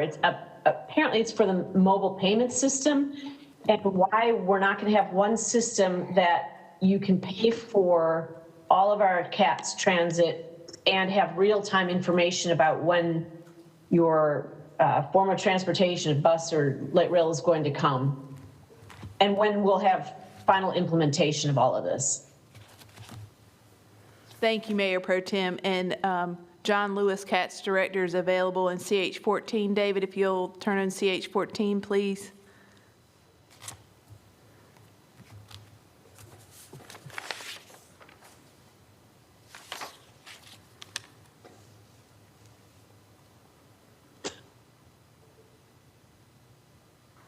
Good evening, members of council. Can you hear me? I'm at the podium. Yes. Yes. Well, We great. can hear you. Thank you, Mayor Pro Tem, for your question. Again, my name is John Lewis, Executive Director of the Charlotte Area Transit System. And your question about why have we chosen a path of going with two separate apps rather than one all-encompassing app? As we were exploring the potential for moving towards both real-time information for our customers and the ability to utilize mobile technology to pay for fares, we were found out that the complication of joining the two would have made this venture in the technology a lot longer than we had anticipated. Mobile payment is, I won't say much easier, but is more off-the-shelf kind of technology rather than real-time tracking of our vehicles. And so we wanted to separate these two so that we could get the mobile payment off and running as quickly as we possibly can. And we went another direction for our real-time. The real-time app, the contract has been signed. We're moving, the mobile payment app, the contract has been signed. That is off and under development. There have been a couple of delays due to COVID in the development of that software, but we believe that will happen in the next couple of months. For this contract, this is a much broader for mobile ticketing, and we're following the application that was implemented in Dallas, and we think this covers the gamut of all of the needs that we have here in Charlotte. So of the other cities that are using this technology, no one has the ability to look at their phone and say, my bus is coming, and pay for a ticket right on the spot on the same application? I don't know. I won't want to go as far as saying no one else has that. There are a large number of transit agencies that have the ability to do both, as we are doing. I'm not sure if I know of any that are combined into one particular app rather than multiple. There are some that will have multiple apps under the umbrella of a wider agency app. And so I will have to look into that to see if one specific company is providing multiple opportunities for transit agencies. Okay, yeah, I'd appreciate that information. It just still feels kind of clumsy to have to go between apps, and then, you know, I've seen people try to buy their ticket if the train's coming, so they just get on, and you know that we don't know if people have tickets every time they get on a train. So this is just really important to me that we have, if we're going to move forward with a really sophisticated transit system, we need sophisticated, to me, basic applications that people can use to ride our transportation system. I thought we had this. I don't know why we're redoing it now, but at one point, pre-pandemic, I was buying CATS tickets online. So is this the same vendor? You are correct. We embarked upon a pilot program to test the utilization of mobile payment. It was very successful, but that pilot came to an end while we were developing the procurement for a long-term partner. And so this pilot with the local company Passport that had implemented our pilot payment system ends later this spring, and this will give us the time to transition to this broader application that you have before you tonight. And so when will this be up and running? We're hoping this will be up and running by that April-May timeframe, just around the time that the mobile payment pilot will end. Okay, thank you, Mr. Lewis. Thank you. Mr. Bakari? Yeah, Mr. Lewis, I don't doubt what you've said is exactly accurate. I mean, it can be extremely painful to rip the Band-Aids off of complicated, kind of multifaceted, multi-layered systems. But I would just put forth the comment that every step you take forward, every investment you make, every little thing you add just makes it harder and harder and harder to eventually get to a spot where you have to basically blow everything up and start from scratch again. So I know for a fact that creating unified systems and things like that in a topic like this is more difficult now than a choice that you've probably made like this one. But I mean, banks across this nation have been doing that for multiple decades, and it's backed a lot of them into a very difficult place where they think about mobile one way and they think about branch another way. And it's the same thing for mobile ticketing and mobile awareness of what's going on in our transit system and kiosk-based ticket deployments. So I just think this is incredibly short-sighted of us to be going down a path like this. I haven't been as deeply engaged until this point of what's happened since the pilot we teed up with our own company in our backyard, Passport, which is a no-brainer for us to try to figure out how to partner with, given they're on the cutting edge of technology and they're operating and running towns like Chicago, yet not Charlotte. So I'm a little disappointed by this fact. I have no doubt that it's going to be harder to do something like that, but all we're doing is kicking a can down the road from a digital experience perspective, and making ultimately this harder on us when we do wrap around to actually solving it. All right. Was there a question in that as well, Mr. Bakari?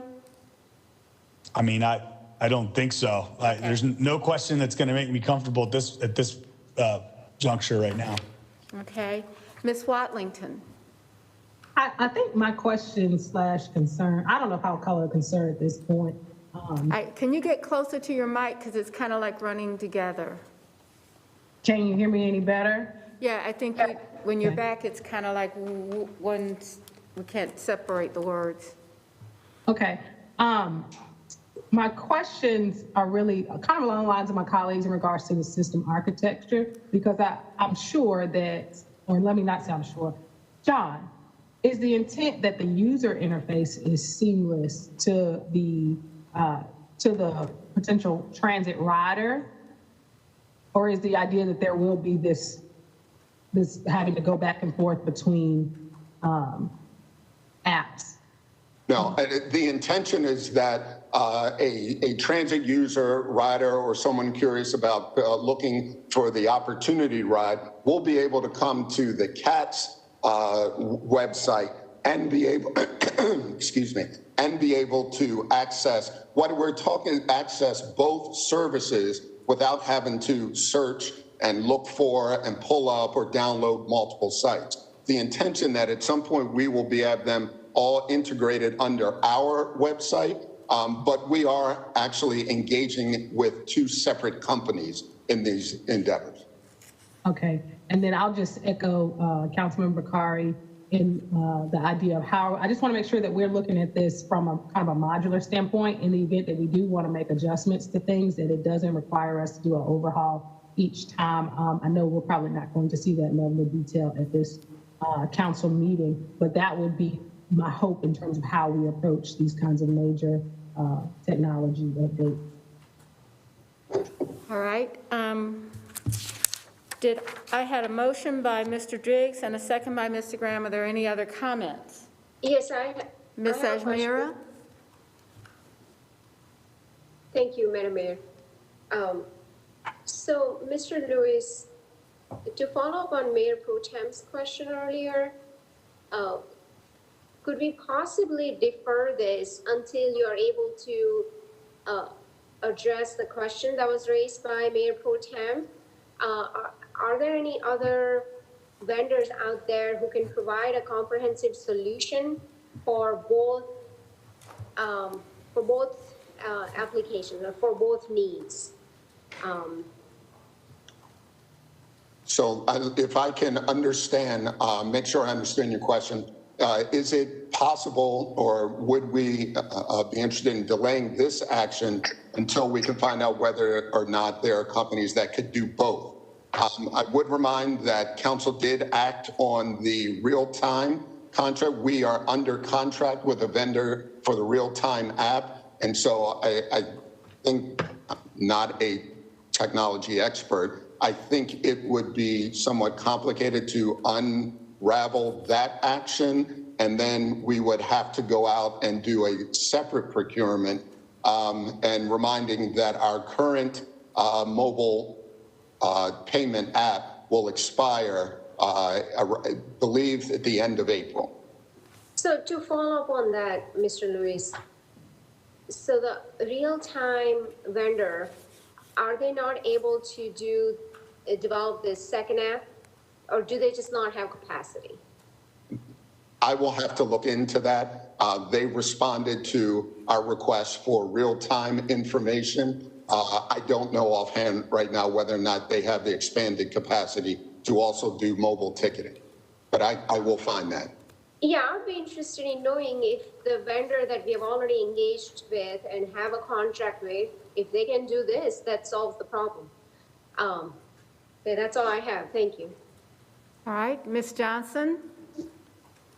I was just going to say, I've listened to 4 or 5 of our colleagues have concerns about voting on this tonight. So it sort of reminds me, I think because we don't have a lot of information, I think that we should defer this. So can I make a substitute motion to defer this, this vote until Mr. Lewis has some time to get us some additional information about technology that would meet the needs of the riders to combine the system?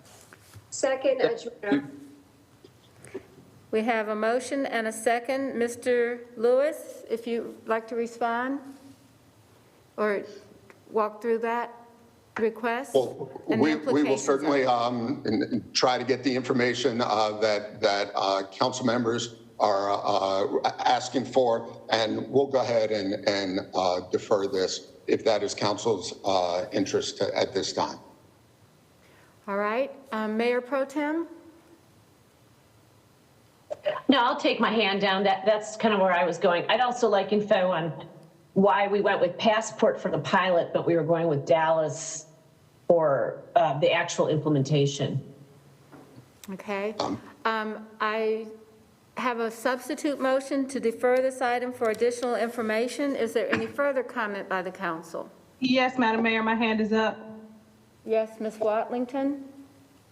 My question is really for the city manager, and it probably won't be answered today, but just to take back, when we're hearing these kinds of things, I'm curious as to at what level we're reviewing the best value option analysis. And I'd like to know if we can incorporate, when we are facing these kinds of decisions and there is a recommendation brought forth, if we can set up a process or at least include in the information in the packets an overview of the best value option analysis so that we can see what the engineers or whoever the SMEs are on these particular decisions, what criteria they are basing the recommendation on, because I think that will answer many of these questions for us. We'll make sure that's a part of this. Okay, so the manager has agreed to include the additional information. The CATS director has said deferral will work until for additional, for those questions by the council.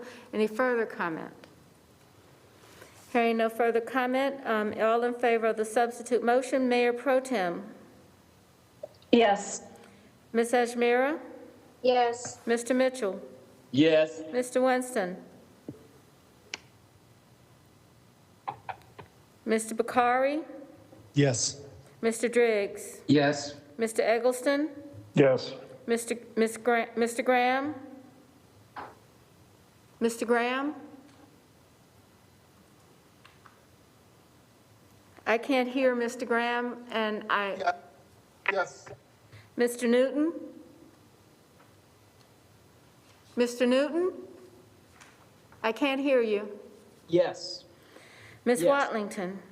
Yes. All right, I'm going to go back. Mr. Winston, I could not hear you. Yes. All right, the substitute motion passes. All right, the next item on our agenda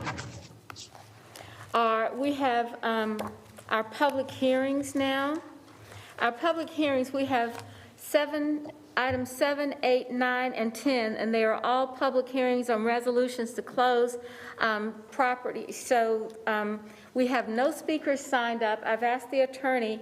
We do have 2 speakers ready to address any question, Colin Brown or Brittany Lenz, but I guess the question would be, we need to open and close the public hearing, and with that, he has said that we can combine this, and I will read that could I have a motion to close the public hearing on a resolution to close an alleyway between East 22nd Street and East 23rd Street, an alleyway between Lola Avenue and Barry Street, and a resolution to close the western right-of-way between Bullard Street and unopened Joy Street, and a resolution to close Macy Street. And so could I have a motion So to... moved. Driggs. Mr. Driggs? Second, Eggleston. Mr. Eggleston, is there any discussion on the motion to close the public hearing? All right, Mayor Pro Tem?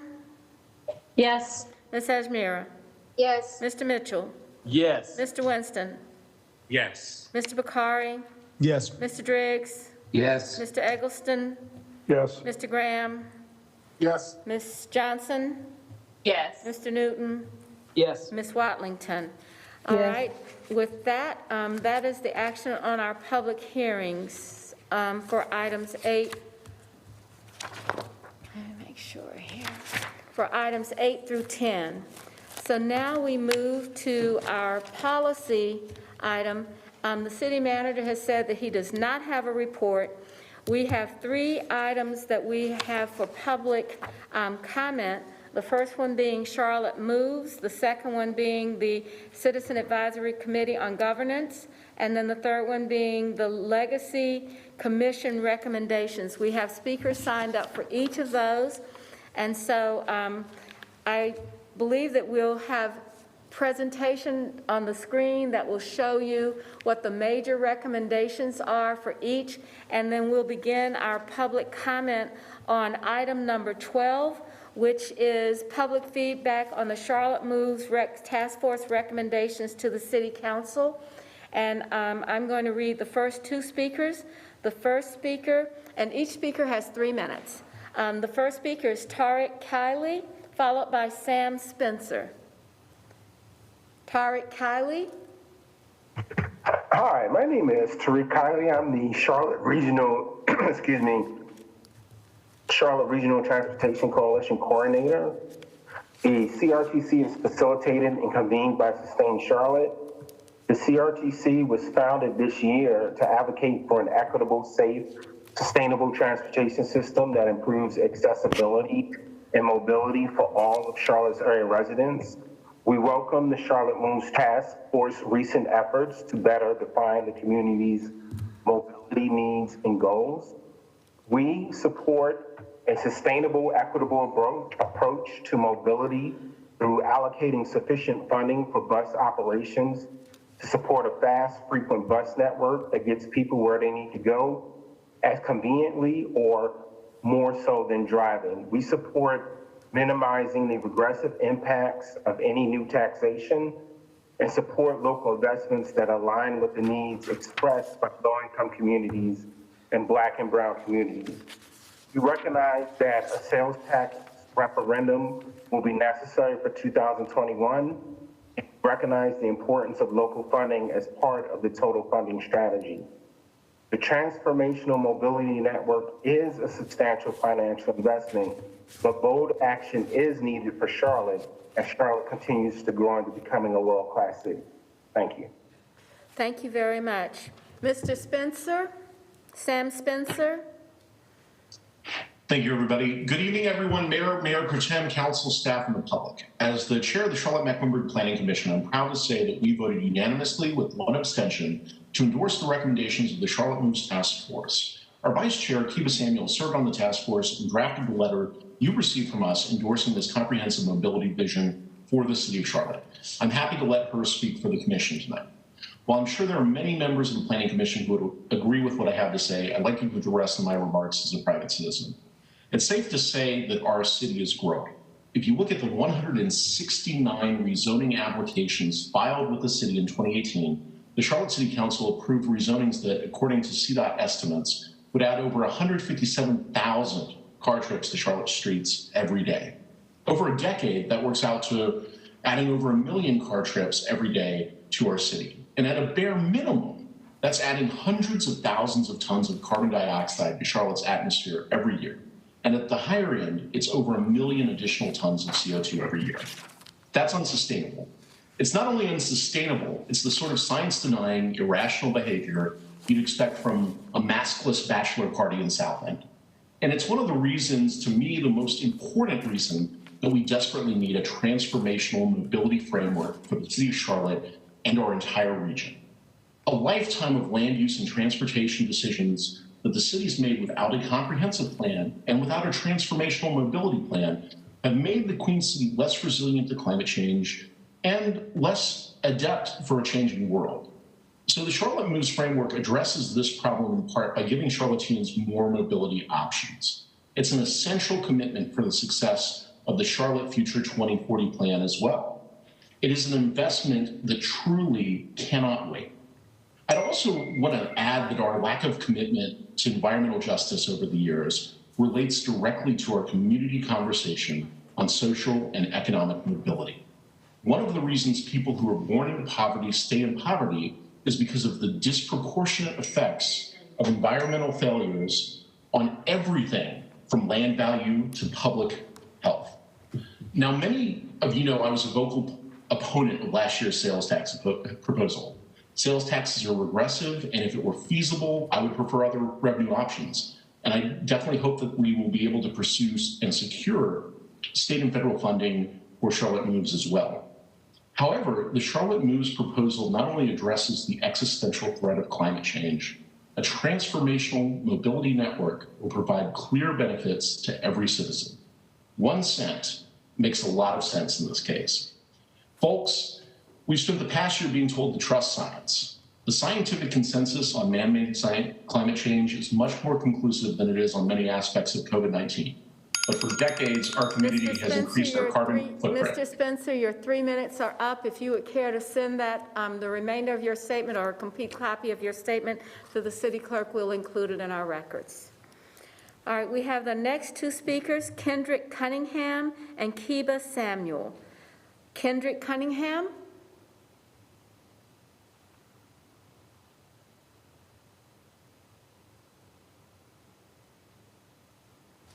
Mr. Cunningham, you're unmuted. You can just start to speak.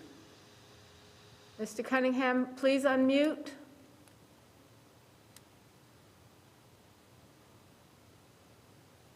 Can you just start speaking? We unmuted you. Can you start to speak, Mr. Cunningham? We'll come back to Mr. Cunningham. Mr. Kiba Samuel?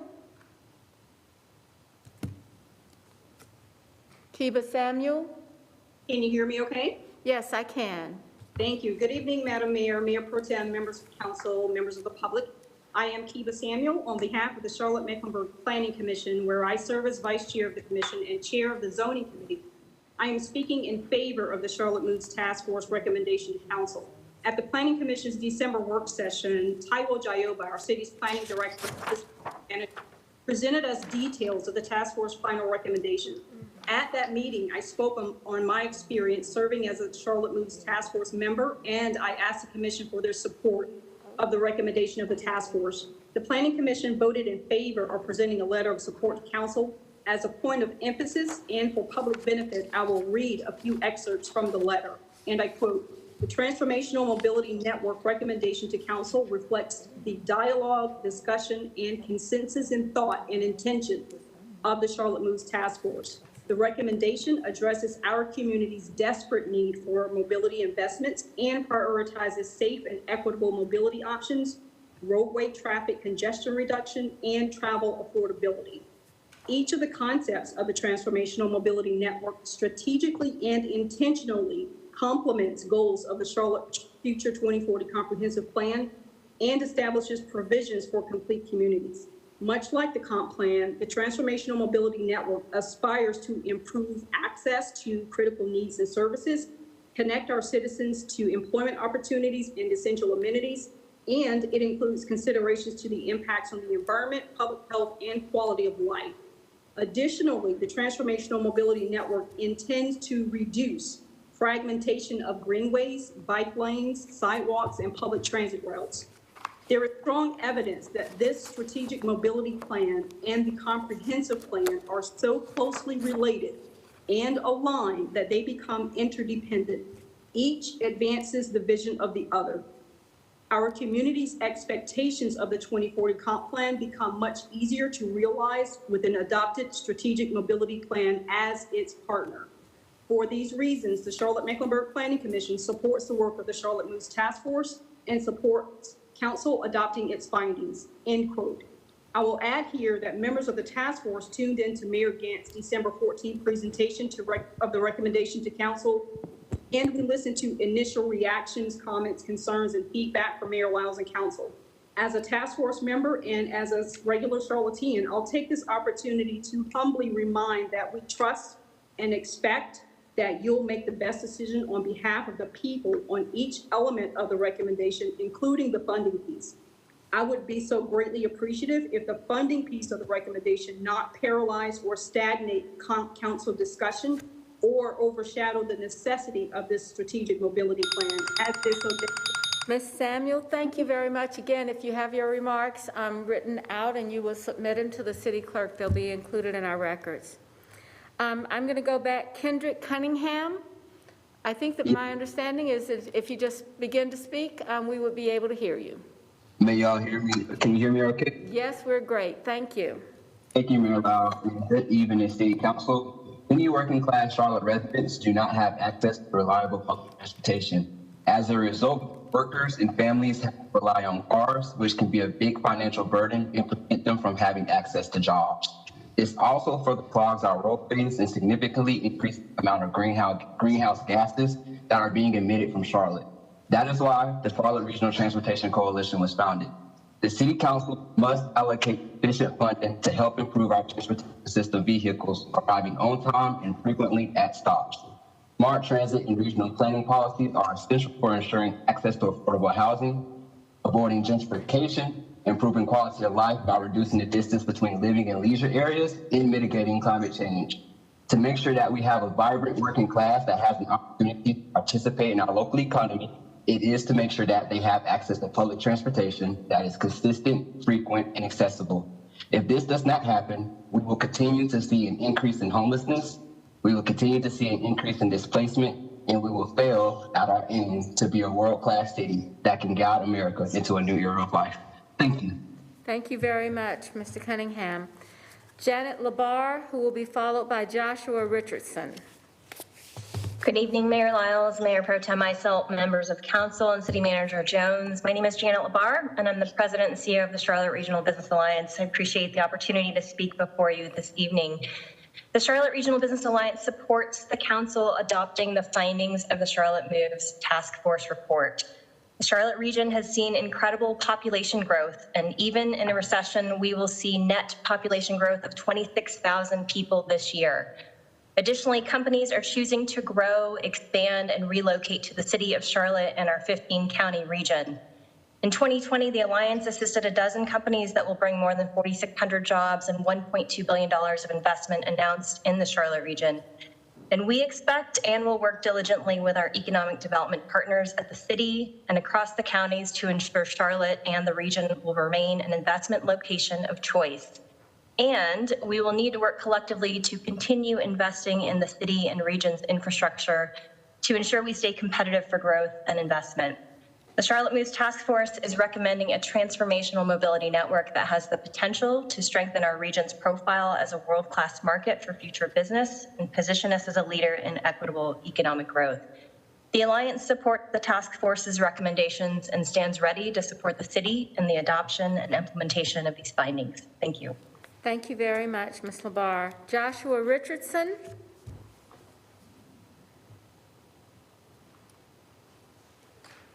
Ms. Joshua Richardson, if you begin to speak, I think we're ready to hear you. All right, let's go to Geraldine Gardner. Ms. Gardner?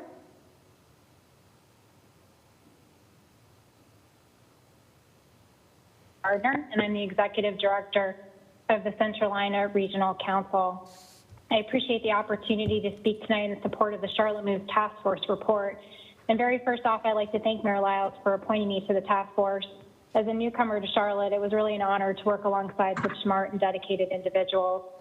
Mayor Lyles gave our group a very specific charge to imagine a transformational mobility network for the city and give suggestions for how to pay for it. I believe we accomplished our goal. I fully support the report's vision and values of safety, equity, and sustainability. Its recommendations are aligned with a comprehensive plan vision and rooted in rich data analysis as well as stakeholder input. Overall, it's a strong blueprint and offers bold ideas for funding, proposals that certainly require further analysis and careful coordination with the county and surrounding towns. But what is clear to me from our work is that a transformational mobility network can neither start nor stop at the City of Charlotte's borders, nor can we afford to look at the city's needs in isolation of what our larger region needs to be safe, equitable, sustainable, and economically competitive. My organization, the Centralina Regional Council, is co-leading with the MTC Connect Beyond, a regional mobility initiative that will create a bold and coordinated vision for regional transit across 12 counties and 2 states. Charlotte Moves and Connect Beyond share much of the same DNA, and we've been proactive in closely coordinating our efforts thus far. In fact, it is in our interest to see Charlotte Moves carry forward to implementation because we cannot have a strong multimodal regional system without a connected urban core. I see important opportunities to strengthen the ties between our initiatives as they both evolve in the coming year. Therefore, I ask the Mayor and Council to consider the following in approaching the next steps for Charlotte Moves. First, align future government and local and state legislator engagement with Connect Beyond so that we can speak with one voice about the benefits of a total mobility network for both the city and the region. Second, appoint Charlotte Moves Task Force members to join the Regional Governance and Partnership Subcommittee of our Connect Beyond Advisory Committee to ensure coordination. And finally, explore mechanisms to ensure cross-community collaboration and planning mobility investments that are funded by any future sales tax increases in order to ensure a network-based approach. Centralina stands ready to collaborate with partners across the region as we have for over 50 years. We consider ourselves an ally and a partner with the city in working together for a better mobility future for all our region's residents, businesses, and visitors. Thank you very much. Thank you very much. Ronald Ross. Yes, good evening, Mayor Lyles and council members, City Manager Jones and staff, and Happy New Year to all of you. I'm Ronald Ross, a resident and president of Northwood Estates community located off of Beatties Ford Road. There is a lack of transportation modes with connectivity to the Beatties Ford Road corridor in Northwest Charlotte. Our community has been boxed in due to systemic laws and addition of toll roads, freeways, I-77, I-85, and Highway 16, and industrial facilities contributing to environmental injustices within our community. I encourage securing funding resources to extend and complete the Gold Line Phase 3 to afford accessible and adequate travel capacities for all modes of transportation. This will contribute and enhance new development, growth, accessibility, and vibrancy to our community. Major connectivity between the west and east sides of Charlotte is greatly lacking. And on a personal note, I would like to see the inclusion of increased and enhanced green infrastructure such as vegetation, green walls, permeable pavement throughout existing and proposed new projects, leading to a reduction of pollution and to an environmental friendly community, city, and county. Why not address the needs of the least mobile and accessible communities first in this process? Let's continue and expand what has been started on Beatties Ford Road. And I would like to lend my endorsement of Charlotte Moves Task Force recommendations for the City Council and staff to explore transit mobility options and all available financing resources, public and private. This process should be inclusive of input and collaboration with the City of Charlotte, County of Mecklenburg, and Charlotte-Mecklenburg residents. Thank you, Mr. Ross. Thank you. Let's go back to Joshua Richardson. We're still having some technical issues getting him back on. Okay. Mr. Richardson, we're going to try to solve these technical difficulties, but that is our last person for Charlotte Moves. But feel free to, we'll come back to you after our next item, which is public feedback on the Citizens Advisory Committee on Governance recommendation to the Charlotte City Council. And we have 5 speakers signed up to speak. And our first speaker is the Honorable Vilma Leak. And we also are going to put up the recommendations or a summary of those recommendations on the screen so that we can have them in front of us. Ms. Leak, are you on?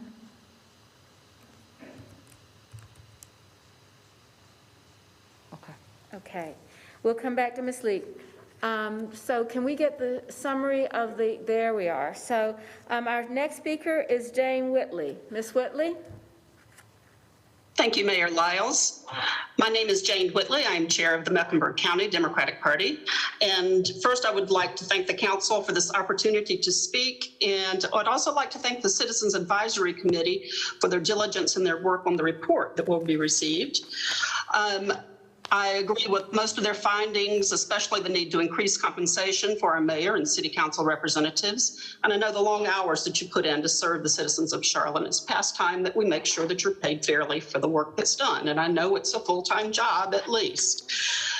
That said, I stand opposed to the committee's recommendation to change the Charlotte municipal elections from partisan to nonpartisan. Making this change will lead to lower voter turnout, or prevent members of our political parties from choosing their candidates to represent them in the general election. And it will cause the Democratic Party to move from encouraging broad participation in a primary process to a small room endorsement process with party insiders. I'll also add that the manner of election of Charlotte municipal elected officials does not seem to have been included in the 3 objectives that the committee was originally charged with, as indicated on the cover sheet of the findings. This has been included as under the issue of mayor and council terms of office, including length of terms, as well as method of implementation. However, this is method of election. Also, this issue received a very slim 6-5 majority vote on the committee. Let me also state that it's unclear from the committee's findings what type of election is recommended to replace our current partisan elections. There are 4 kinds of municipal elections allowed in NC. One is partisan elections. We also have nonpartisan primary and election method, which is practiced in Matthews. We have nonpartisan plurality, where the person with the most votes wins in the general, there's no primary, and a nonpartisan election and runoff method, which is very similar to the Georgia election that you'll see tomorrow. If you don't get 50%, there's a runoff. So it's not clear what is being recommended here. And we would need more information as exactly what's being proposed. So removing party labels from the ballot would probably force the County Democratic Party Executive Committee to endorse candidates in the primary in order to remain competitive and run competitive races. This is done in other NC counties, and frankly, it causes problems. I have talked to other county chairs who do this, and it seems to me it's much healthier for our voters to have the opportunity to select the candidates to represent them through a primary election with everybody involved. So I would. Your 3 minutes are up. If you have the remainder of your remarks in a prepared statement, please send them to the city clerk. And we appreciate the thoughtfulness that you've given, as well as the information that you provided to the community about the types of elections. So thank you. Our next speaker is Janice Robinson. Thank you, Madam Mayor. Can you all hear me okay? Yes, we can hear you just fine, Ms. Robinson. Okay, thank you. As a member of the Charlotte City Council's current Citizen Advisory Committee on Governance, I wanted to speak tonight. During our meetings, the City Council staff was very helpful in providing tons of background material on each of the recommendations we were to consider, and I thank them again for their help and their patience. This material often required a good deal of time to read and digest in order to be prepared for our committee discussions. Since I spent a lot of time on that material prior to and during our discussions, I wanted to share with this group my rationale for voting no to recommend City Council move to nonpartisan races. One such item the staff provided was the UNC School of Governance report. That report provided important context to our discussion and was very helpful to me in making my decision. The following are stated in the report. Number one, and I quote, voters may not always be highly involved and informed and rely on party labels as an indication of a candidate's policy preferences, unquote. Many of our citizens have to spend most of their time working 2 to 3 jobs to put food on the table or to keep a roof over their heads. They don't have the luxury, like some of us, to be immersed in the minutia of policy conversations and debate. Number two, quote, nonpartisan elections may have lower turnout than partisan elections, unquote. We cannot afford to have this happen, especially at a time when there is a need to increase voter participation, especially in the midst of the voter suppression taking place by the Republican Party since the gutting of the 1965 Voting Rights Act by the Supreme Court in its 2013 decision to strike down Section 4. Number three, quote, nonpartisan elections tend to favor Republicans, unquote. They do in these ways. Corporate entities such as the Chamber of Commerce and others tend to support Republicans, no doubt providing financial support as well. Republican candidates are wealthier and often fund their own races. We need more everyday people to be a part of all aspects of our government, including City Council. And thirdly, with lower turnout, voters who do turn out are more likely to be Republican. In summation, as a Democrat and a grassroots organizer whom for the last 4 years have worked to educate, empower, and increase voter turnout, I could not see how moving to nonpartisan races would ensure more citizens' participation in the franchise. Therefore, I voted no, and I encourage the City Council to reject this recommendation by our committee. Thank you for the opportunity to share. Thank you, Ms.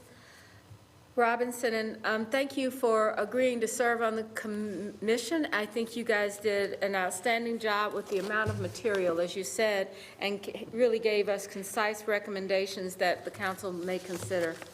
So thank you. Our next speaker is Constance Green Johnson. Hello, can you hear me? Yes, we certainly can, Ms. Green Johnson. Thank you, Mayor Lyles, and thank you for the opportunity to speak on this issue. I agree wholeheartedly with the chair of the Mecklenburg County Party and also with the member, Janet Robinson. I just wanted to add my rationale, which is very, very short, and that is that voters are the ones that should be electing candidates. And the only way we can do that is to have a partisan election, simply because most voters aren't that knowledgeable about the candidates, and so they would have to rely on probably some other mechanism that would not probably be very good for them to even make a ballot judgment. My other rationale is that in the absence of a party ballot, voters would turn to whoever. Well, I said that. I'll just eliminate that. The next reason would be nonpartisanship tends to produce an elected official more representative of the upper socioeconomic strata than the general populace. And so I wholeheartedly ask that you consider that we need voters to make a decision about candidates. And we need also to include other folk to run. And if we have a nonpartisan, people can't afford to raise money. Certain folk can't raise that kind of money to run. And we need a cross representation of all voters in Mecklenburg County. So again, thank you very much for allowing me to make a comment. I wholeheartedly agree with the committee. I think it was a great effort, what they did. I've read it several times, and I think they did a yeoman's job in delivering their responsibility. So tonight I ask that you consider not voting for a nonpartisan model as opposed to a partisan. And that's it. Thank you. Thank you very much, Ms. Green Johnson. Our next speaker is Antoinette Mingo. Ms. Mingo? Okay, thank you very much for allowing me to speak. The first thing is I would like to say I agree with the committee on the 4-year terms. Currently, 1 year incumbents spend campaigning. And then the next, and I suppose work is being done while you're campaigning, but it's just ridiculous, in my opinion, to have 2-year terms. It's just not efficient. So I do agree with that. I do not support nonpartisan elections. There is nothing under the sun that does not involve politics and political views. Political parties are distinguished by ideology. Even most unaffiliated voters and candidates, for the most part, align themselves with one major party or the other. If a candidate wants to run for office and does not want citizens to know his or her ideological views, then I sounded like Trump. He or she should run as an unaffiliated candidate. I want to know the general viewpoints of the people for whom I vote. People generally vote based on their party affiliation because they know what the party stands for. Not knowing the party of candidates will no doubt keep many people home during local elections. And I just wonder why this matter of nonpartisanship elections was raised anyway. But lastly, I am totally against creating a new district, only because no information has been provided that supports a new district or that shows that any current district is underserved by the city. Thank you for the opportunity to speak. Thank you, Ms. Mingo. So that's our last speaker on governance.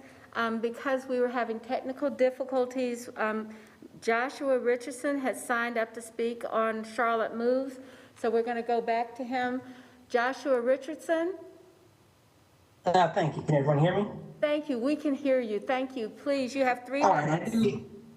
I do apologize for those tech issues earlier. I do want to start out by saying that many of the interests that have been talked about through the Charlotte Moves Task Force are things that need to take place. But the problem is, one thing about recessions and one thing about economic activity, most things are viewed in hindsight, not foresight. It is necessary to remember that right now we are in a COVID period where, due to moratoriums and other policies, we really do not know the lay of the land economically where we will exist. Now, it's true, we have to make investments, we have to make plans, but presenting anything that says an increase in what a citizen has to pay frankly seems like a non-starting policy for where we need to go.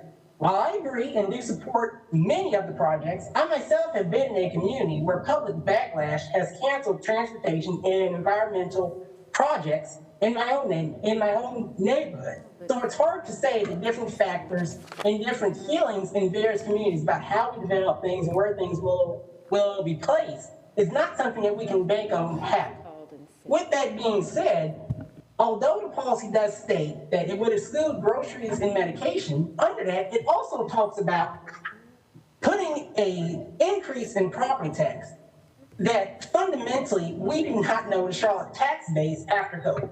Businesses are being evicted daily, and we do not know the onset after moratoriums end for both rental payments and how that will affect our landlord base within the city. Right now, it's not the time to start hedging our bets on assets that we cannot rely on. And that is also why I cannot say that I can personally support a policy that would have any tax on the ballot or base a project on tax funding until we get a better view of the lay on the land. Thank you. Thank you very much. So that was our last speaker on the Charlotte Moves project. Mayor, all of a sudden, we can't really hear you. I know, I'm sorry. So then we have one more speaker. I'm sorry that I did not have. I want to go back and check in to see if Commissioner Leek has joined us. Commissioner Leek? Okay. Now we will have the chair of the task force, Amy Peacock. Ms. Peacock, thank you for the work that you've done for our Citizens Advisory Committee on Governance as the co-chair and taking the leadership role in this work. And you have 3 minutes. All right, thank you, Mayor Lyles. We had a fantastic group of Democrats, Republicans, and unaffiliated who came together to work on your charge, to come up with these recommendations. And I just want to thank everybody who participated, and of course Cindy, who had to step off. I'll make this quick for the time. Just so you know, our committee looked at for data surveys of Charlotte's 20 peer cities, surveys of U.S. top 10 council manager form of government, surveys of North Carolina cities, data from the Institute of Government on all cities in North Carolina looking at districts with populations over 50,000. We looked at data from Mecklenburg County Board of Elections and City of Charlotte historical records. And our vote on the partisan issue was pretty tight because we live in such a partisan times. But what was most interesting to us was that nonpartisan elections are the preferred for 90% of our peer cities and 93.3% of NC jurisdictions over 50,000. So that is quite an outlier when we're talking about elections. And the reason why we brought it up is because part of the charge was to look at terms of office and related full or part-time positions, and all this kind of works together as far as looking at our peer cities and what they're doing and cities around North Carolina. So that's how we came to that decision. And then as far as looking at the district size, there are certain outliers, and we went into, as a committee, really focus on having more balance. At the end of the day, we want the citizens of Charlotte to be better served, or I'd say the city council to have a better opportunity to serve the citizens of Charlotte in a way that works best for them and the citizens as we grow. So it's been a real honor to serve on this committee, and I believe everybody feels the same, and I hope you will take our recommendations seriously and reach out if you have any questions. And that's it. Thank you. Thank you very much, Ms. Peacock. And I think that we'll talk about next steps on all of these activities at our strategy session on the 11th. But all of these reports are very important to our future and will be given great consideration by the council. And our last report that we have for public feedback is on the Legacy Commission recommendations.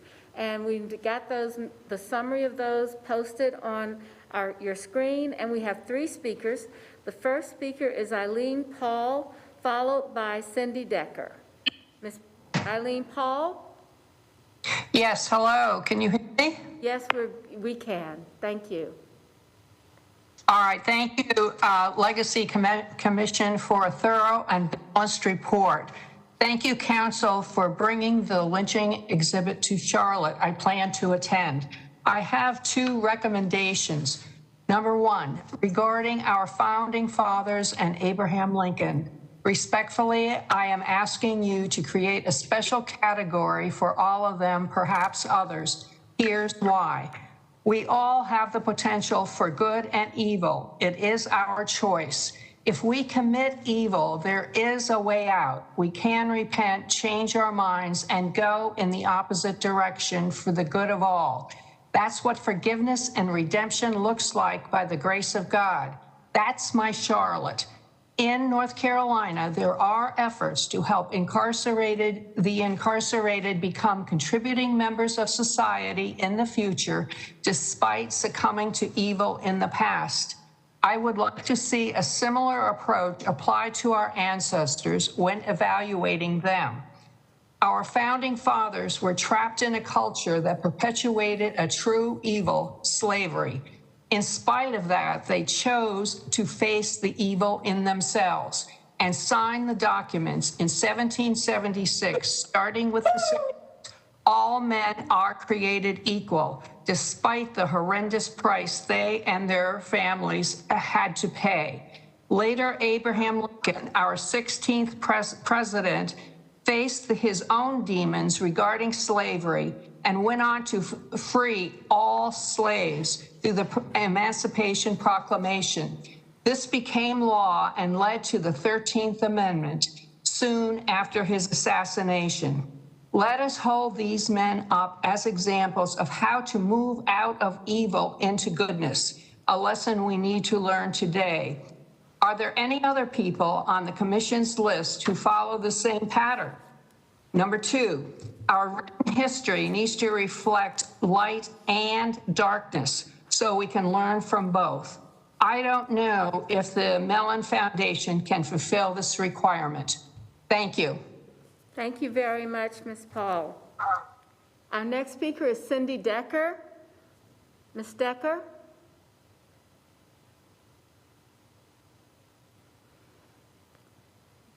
Ms. Decker?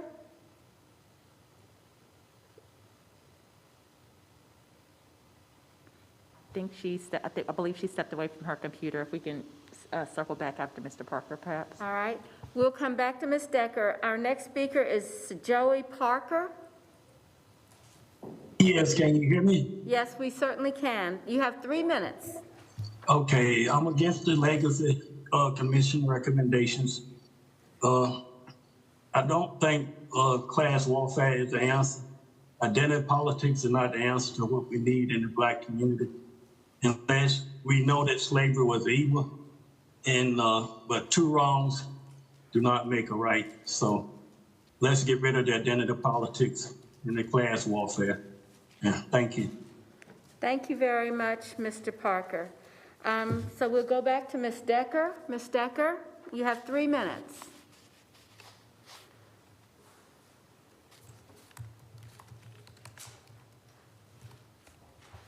Ms. Decker, you're unmuted right now.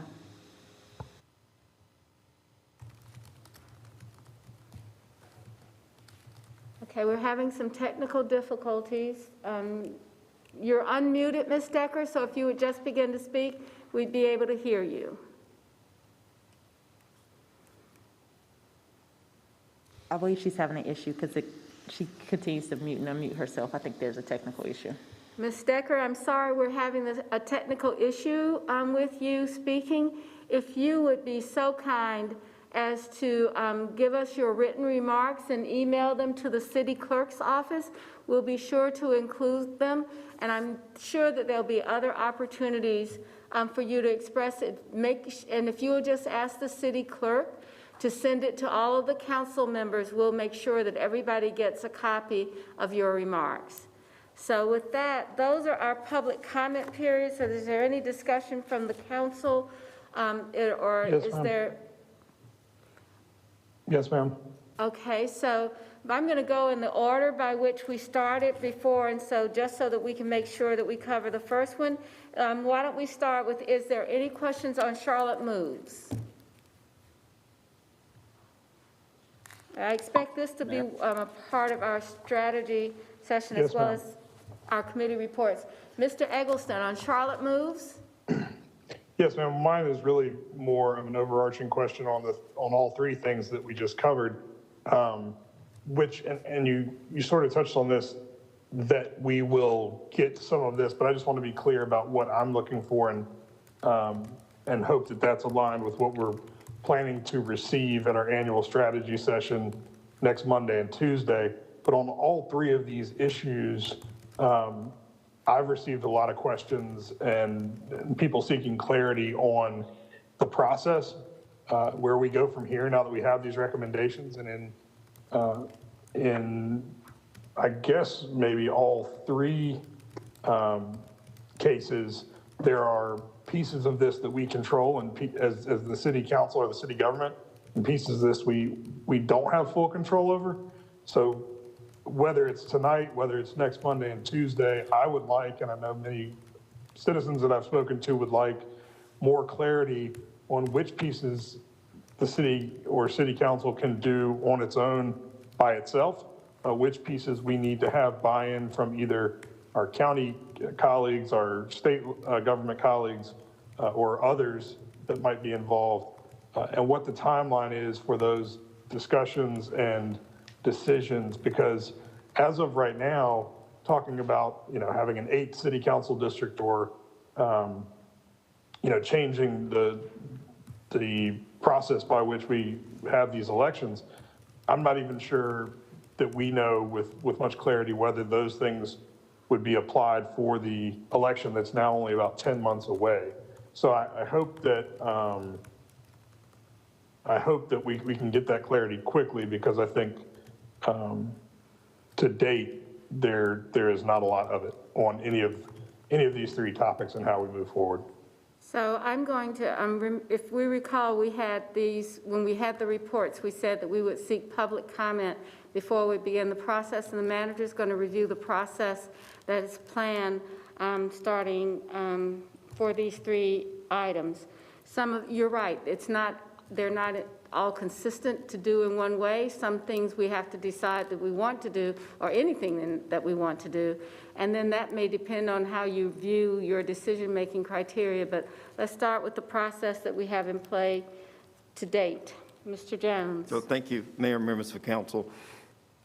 So if we go back to December, the concept was that we would have all three of these task force to have public input tonight. Each committee that has been assigned one of these task force reports, or each committee will meet this week. So budget and effectiveness is meeting as it relates to governance. We have great neighborhoods that's meeting as it relates to legacy. And we have transportation, planning and environment as it relates to Charlotte Moves.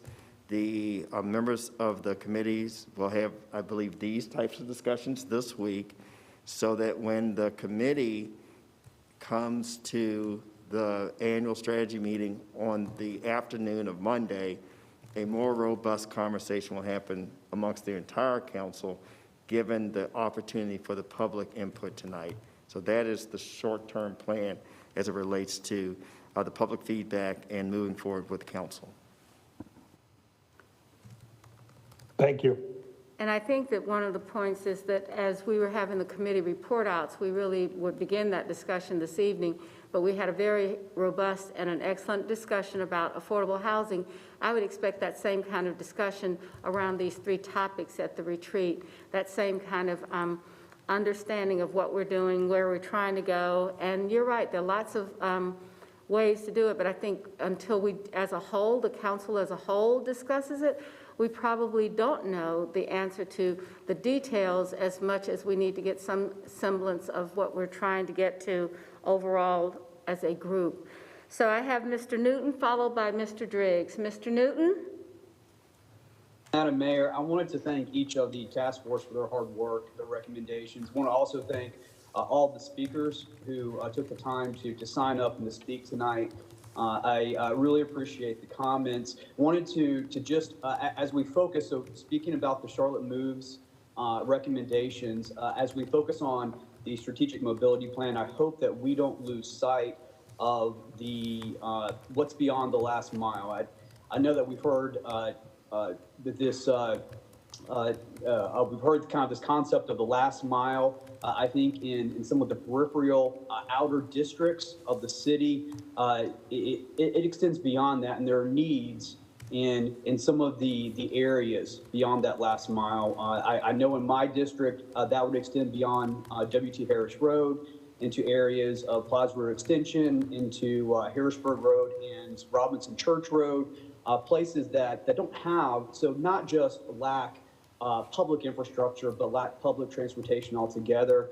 And I think that we need to address that. And I really look forward to the conversations we'll have as a council in the strategy session, in our retreat, to talk about that further. And also just wanted to touch on some of the comments pertaining to the recommendations for nonpartisan elections. It did hit home with me, many of the speakers discussing the possible repression of voter choice and turnout. And I would want to make sure that we as a council don't take actions or move to in any way, shape, or form be supportive of those two things, because I think that that's very important that we uphold that in a fair and just process of elections. So thank you.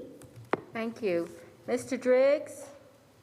Thank you, Mayor. I just wanted to point out that tomorrow afternoon at 2:30, Budget and Effectiveness will be considering these issues. We've had one conversation already. Tomorrow, the staff is going to provide us kind of an overview of the recommendations in the context of some of the constraints that we might face, the path to approval. We'll also be thinking about timelines. So I encourage people who are interested to just listen in to tomorrow afternoon's committee meeting. And the goal is for the committee to bring back to the full council these recommendations with some data and discussions around the issues such as the ones that have been alluded to, timelines, constraints, and possible reasons why some of the recommendations might have implications that weren't fully thought out by the citizens group. So I hope we'll take a big step forward tomorrow, and we'll be talking about it some more at the retreat. But by all means, join us at 2:30 if you're interested. Thank you. Thank you very much, Mr. Driggs. All of those meetings are on the city's Facebook page, the YouTube page, and the government channel for the public to view as well. So with that, we were on Charlotte Moves. We got a little bit of a overview on the process for each. Are there any specific questions? I heard Mr. Newton's comments on the governance committee recommendations. Are there any other comments on the governance committee's recommendation? All right. On the legacy commission recommendations, any comments or questions before it goes to committee? Okay. So with that, those are our public inputs for three very important committees that help define who we are and how we move forward as we grow. But we have one more report. It is item number 15, the sustainable facilities policy. And we're going to have a presentation, Mr. Jones? And council, when you met last in December, Sarah Hazel provided you with some documentation, and we got feedback. Sarah did, and I believe that council has adequately we did have the overview, right, yes. We did. So are there questions, because the action is to approve updates to the sustainable facilities policy. Motion to approve, Eggleston. Mr. Eggleston? Second, Driggs. Second by Mr. Driggs. All right. Do I have a motion? We have a motion by Mr.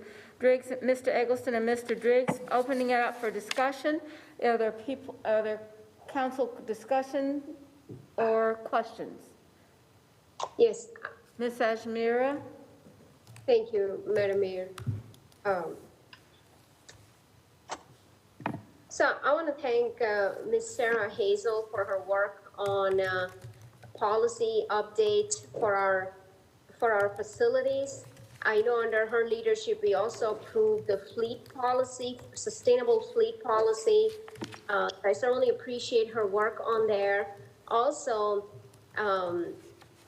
with this, we will be one step closer to meeting our 2030 carbon-free goal for our city operations. So I'm really excited about the progress we have made so far. And there were several feedback emails that I had received from various stakeholders that serve on our various sustainable groups. And some of those feedback were provided to Sarah, and she had responded to all of those concerns and questions. I certainly appreciate that. So with that, I'm ready to move forward. All right, are there any other comments from the council? Okay, hearing no further comments, we'll start our vote. Mayor Pro Tem? Yes. Ms. Ajmira? Yes. Mr. Mitchell? Yes. Mr. Winston? Yes. Mr. Bakari? Yes. 5 years since he has grown. Mr. Driggs? Yes. Mr. Eggleston? Yes. Mr. Graham? Yes. Ms. Johnson? Yes. Mr. Newton? Yes. Ms. Watlington? Yes. All right, so the motion passes unanimously. The next item on our agenda is item 16, which is begins the business. It is CAT's fiscal year 2021 capital investment plan budget amendment to accept a grant in the amount of $3.7 million from the Federal Transit Administration for electric buses and chargers, accept a grant in the amount of $1.2 million from the North Carolina Department of Transportation and Environmental Quality for hybrid or electric buses, and adopt a budget ordinance appropriating $9 million in grant funds and fund balance from the debt service fund to the capital investment plan. Motion to accept and adopt Eggleston. Second, Driggs. All right, we have a motion from Mr. Eggleston and Mr. Driggs. Is there council discussion, Ms. Ajmira? Yes, thank you, Madam Mayor. Looks like 2021 is going down as a green year, making a lot of investments in our green infrastructure, especially with our electric buses and infrastructure, along with policy changes. So another exciting milestone for our sustainable goals. Thank you. Any further discussion by the council?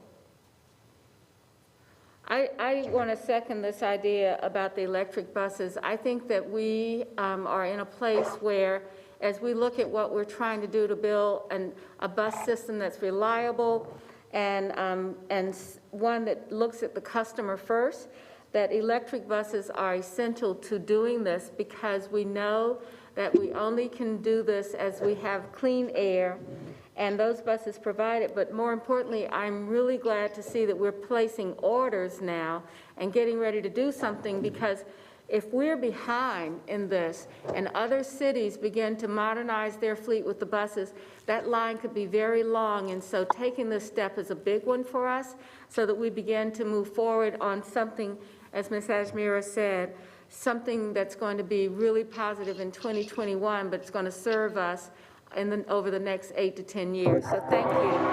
So with that, I'm going to go to a roll call. Mayor Pro Tem? Yes. Ms. Ajmira? Absolutely. Mr. Mitchell? Yes. Mr. Winston? Yes. Mr. Bakari? Yes. Mr. Driggs? Yes. Mr. Eggleston? Yes. Mr. Graham? Yes. Ms. Johnson? Yes. Ms. Johnson? She said yes? Okay. Mr. Newton? Yes. Ms. Watlington? Yes.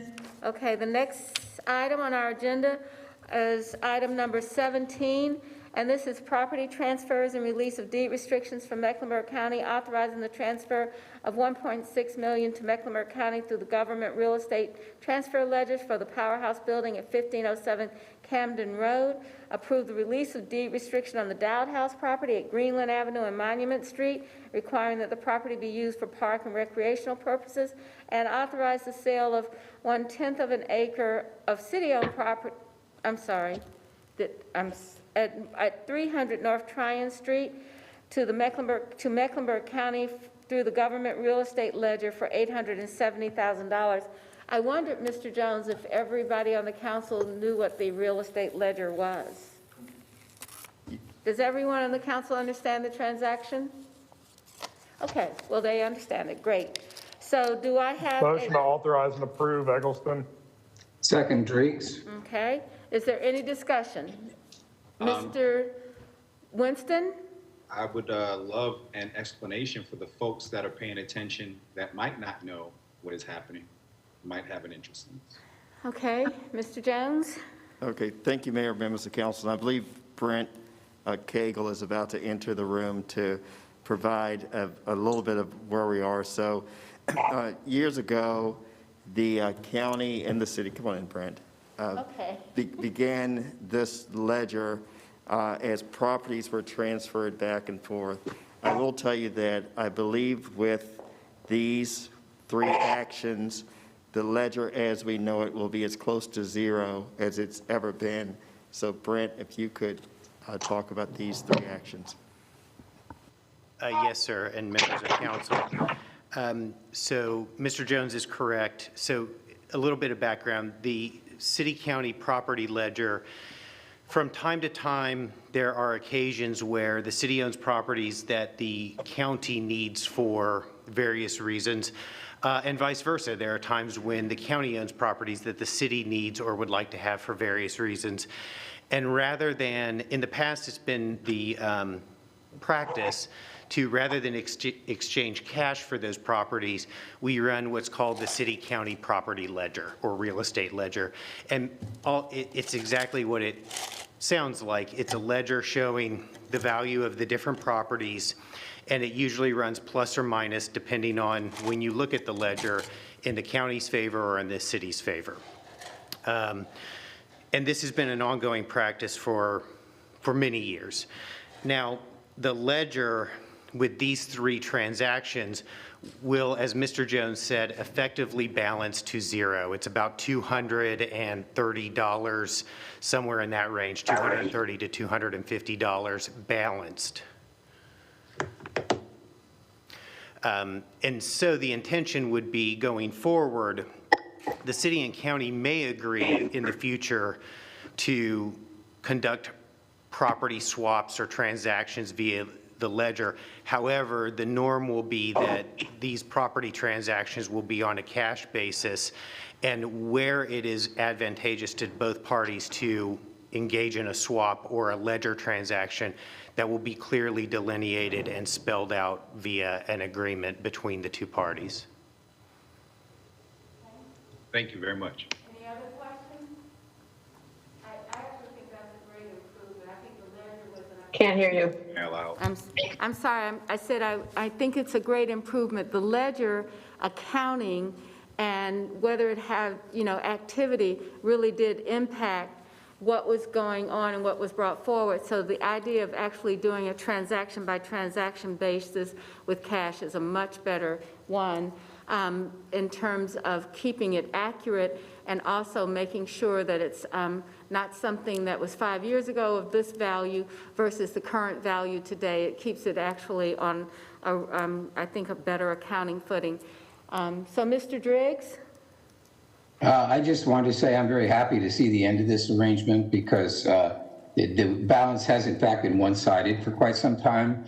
This came about at a time when I think the city was wanting to render assistance, frankly, to the county, and at that time it was appropriate. But I'm happy to hear that we've settled the accounts and hope we won't be conducting these transactions again. Thank you. Agree. All right. Any other comment or question? Hearing no question, we have a motion and a second. Mayor Pro Tem? Yes. Ms. Ajmira? Yes. Mr. Mitchell? Yes. Mr. Winston? Yes. Mr. Bakari? Yes. Mr. Driggs? Yes. Mr. Eggleston? Yes. Mr. Graham? Do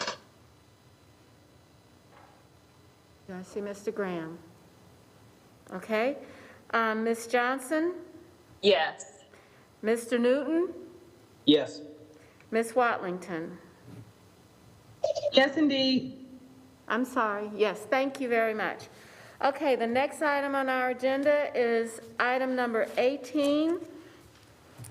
which is to set up a meeting so that we can have a meeting with the new Mecklenburg County State Delegation on January the 7th. This action will effectively add an amendment for that meeting schedule, as well as the budget meeting schedule. All right, so Move to approve, Driggs. do I have a second? Second, Isel. All right, is there any discussion? Hearing no discussion, Mayor Pro Tem? Yes. Ms. Ajmira? Yes. Mr. Mitchell? Yes. Mr. Winston? Yes. Mr. Bakari? Yes. Mr. Driggs? Yes. Mr. Eggleston? Yes. Mr. Graham? Ms. Johnson? Yes. Mr. Newton? Yes. Ms. Watlington? Yes. Okay, thank you. The next item is item number 19, the lease of city-owned property at the Transit Center. We have several of these contracts coming up for properties, leases. I think there are 3 of these for the Transit Center. I believe this item was deferred. I'm sorry. Item 19, I believe, was deferred. 19 was deferred. That's correct. Thank you, Ms. Bello. All right, so the next item is item 20, the lease of city-owned property at the Charlotte Transit Center to Mun Sung and Joyce Sung. Adopt a resolution approving a 5-year lease for 1 year with a 5-year extension option between the city and the Sungs, operating as Plaza Sundries for retail space at the Transit Center, authorizing the manager to negotiate and execute all documents needed to complete the action. So with this is item. Do I have a motion? Move to approve, Driggs. Do I have a second? Second, Isel. All right, is there any discussion? Hearing no discussion, Mayor Pro Tem? Yes. Ms. Asmira? Yes. Mr. Mitchell? Mr. Winston? Yes. Mr. Bakari? Yes. Mr. Driggs? Yes. Mr. Eggleston? Yeah. Mr. Graham? Yes. Ms. Johnson? Yes. Mr. Newton? Ms. Watlington? Yes. That motion passes.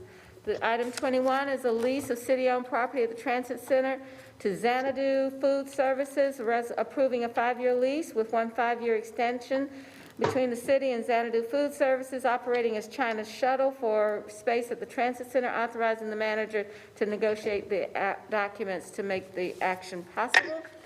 Move to approve. Ms. Isel. Second? Ajmira. Second? Do I have a second? Yes, second, Ajmira. Okay. Is there any discussion? Hearing no discussion, Mayor Pro Tem? Yes. Ms. Ajmira? Ms. Ajmira? Yes. Mr. Mitchell? Mr. Winston? Yes. Mr. Bakari? Yes. Mr. Driggs? Yes. Mr. Eggleston? Yes. Mr. Graham? Yes. Ms. Johnson? Yes. Ms. Johnson? Mr. Newton? Yes. Ms. Watlington? Yes. Okay. All right, the next item is item 22, a resolution to close Joe Whitener Road. Do I have a motion to adopt a resolution and to close this road? So moved, Driggs. Second? Second, Isel. All right, any discussion? All right, Mayor Pro Tem. Yes. Ms. Ajmira? Yes. Mr. Mitchell? Yes. Mr. Winston? Yes. Mr. Bakari? Yes. Mr. Driggs? Yes. Mr. Eggleston? Yes. Mr. Graham? Yes. Ms. Johnson? Yes. Mr. Newton? Yes. Ms. Watlington? Yes. The next item is item 23, a decision on the Ashford House Historic Landmark designation, adopting an ordinance effective January 4th, 2021, designating the property known as Ashford House a historic landmark. Do I have Motion to adopt Eggleston? Second, Driggs. All right. Is there any discussion? Any comment? Hearing none, Mayor Pro Tem? Yes. Ms. Ajmira? Yes. Mr. Mitchell? Mr. Winston? Yes. Mr. Bakari? Yes. Mr. Driggs? Yes. Mr. Eggleston? Yes. Mr. Graham? Yes. Ms. Johnson? Yes. Mr. Newton? Yes. Ms. Watlington? Yes. The next item is item 24, decision on the Dowd House Historic Landmark designation. Adopt an ordinance effective January 4th designating the Dowd House as an existing historic landmark designation. Do I have a motion? Motion to adopt, Eggleston. Second, Driggs. All right. Is there any discussion? Hearing no discussion, Mayor Pro Tem. Yes. Ms. Ajmira? Yes. Mr. Mitchell? Mr. Winston? Yes. Mr. Bakari? Yes. Mr. Driggs? Yes. Mr. Eggleston? Yes. Mr. Graham? Yes. Ms. Johnson? Yes. Mr. Newton? Yes. Ms. Watlington? Okay.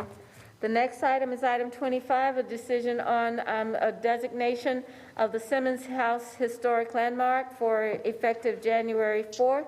Do I have a motion? Adopt, Eggleston. Second? Second, Driggs. Any discussion? Hearing no discussion, Mayor Pro Tem? Yes. Ms. Ajmira? Yes. Mr. Mitchell? Mr. Winston? Yes. Mr. Bakari? Yes. Mr. Driggs? Yes. Mr. Eggleston? Yes. Mr. Graham? Yes. Ms. Johnson? Yes. Mr. Newton? Yes. Ms. Watlington? Yes. The next item is a decision on former Fire Station Number 10 as a historic landmark designation effective January the 4th. Is there a motion? Motion to adopt, Eggleston. I'm with that, Driggs. Okay, Mr. Eggleston and Mr. Driggs, any discussion? Hearing none, Mayor Pro Tem? Yes. Ms. Ajmira? Yes. Mr. Mitchell? Yes. Mr. Winston? Yes. Mr. Bakari? Yes. Mr. Driggs? Yes. Mr. Eggleston? Yes. Mr. Graham? Yes. Ms. Johnson? Yes. Mr. Newton? Yes. Ms. Watlington? Yes. Okay, so the final item before we go back to our committee questions is the appointment to the Housing Appeals Board. We have two candidates, we have one appointment and two candidates. Camila Peoples was nominated or supported by council members Driggs, Eggleston, Isold, and Graham. Samantha Grayson Roundtree was nominated by council member Asmira and Ms. Johnson. Motion to approve the top vote getter. Second. The motion for, Eggleston. Wait. Sorry, we Question. actually, wait a minute, Question. hold on, we got to get the action item. yeah, so we actually had to take a vote on these nominees. I know, And I think Mr. Eggleston just made a motion to go with the person that received the most votes, and the question was who had those most votes. The votes stated on the agenda are votes from our last business So it's, meeting. so that person, Camila Peoples by Driggs, Eggleston, Isold, and Graham, Roundtree by Ajmira and Johnson. So I think, Mr. Eggleston, would you please state your motion for the name of the person? That would be more helpful. Motion to appoint the top vote getter, Camila Peoples. All right, we have a motion for Camila Peoples. Is there a second? Second, Isold. We have a motion and a second. So we're going to have to take a vote between these two, so I'm just going to call, and if you will just tell me who you're voting for in the order. Mayor Pro Tem? Ms. Peebles? Ms. Ajmira? Ms. Roundtree? Mr. Mitchell? All right, Mr. Winston? Ms. Roundtree.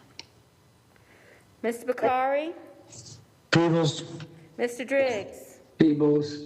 Mr. Eggleston? Mr. Eggleston? Peebles. Mr. Graham? Peebles.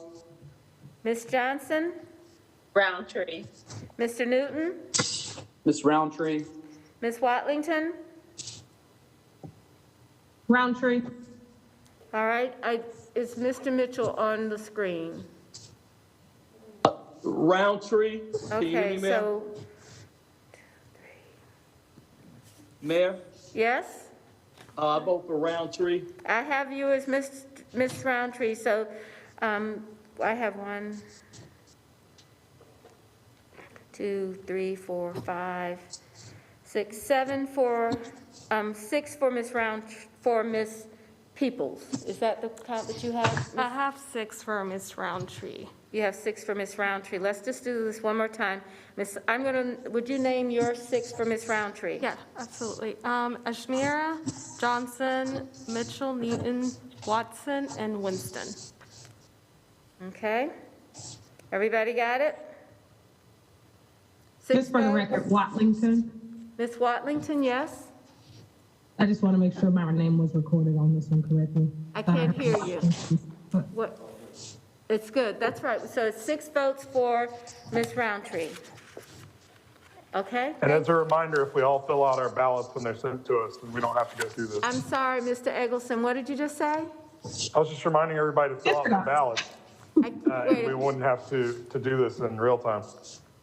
You know, I think that Mr. Eggleston just asked us to fill out our ballots and send them in, right? Okay, thank you. It's helpful so that the clerk and I can both have an understanding of what's going on.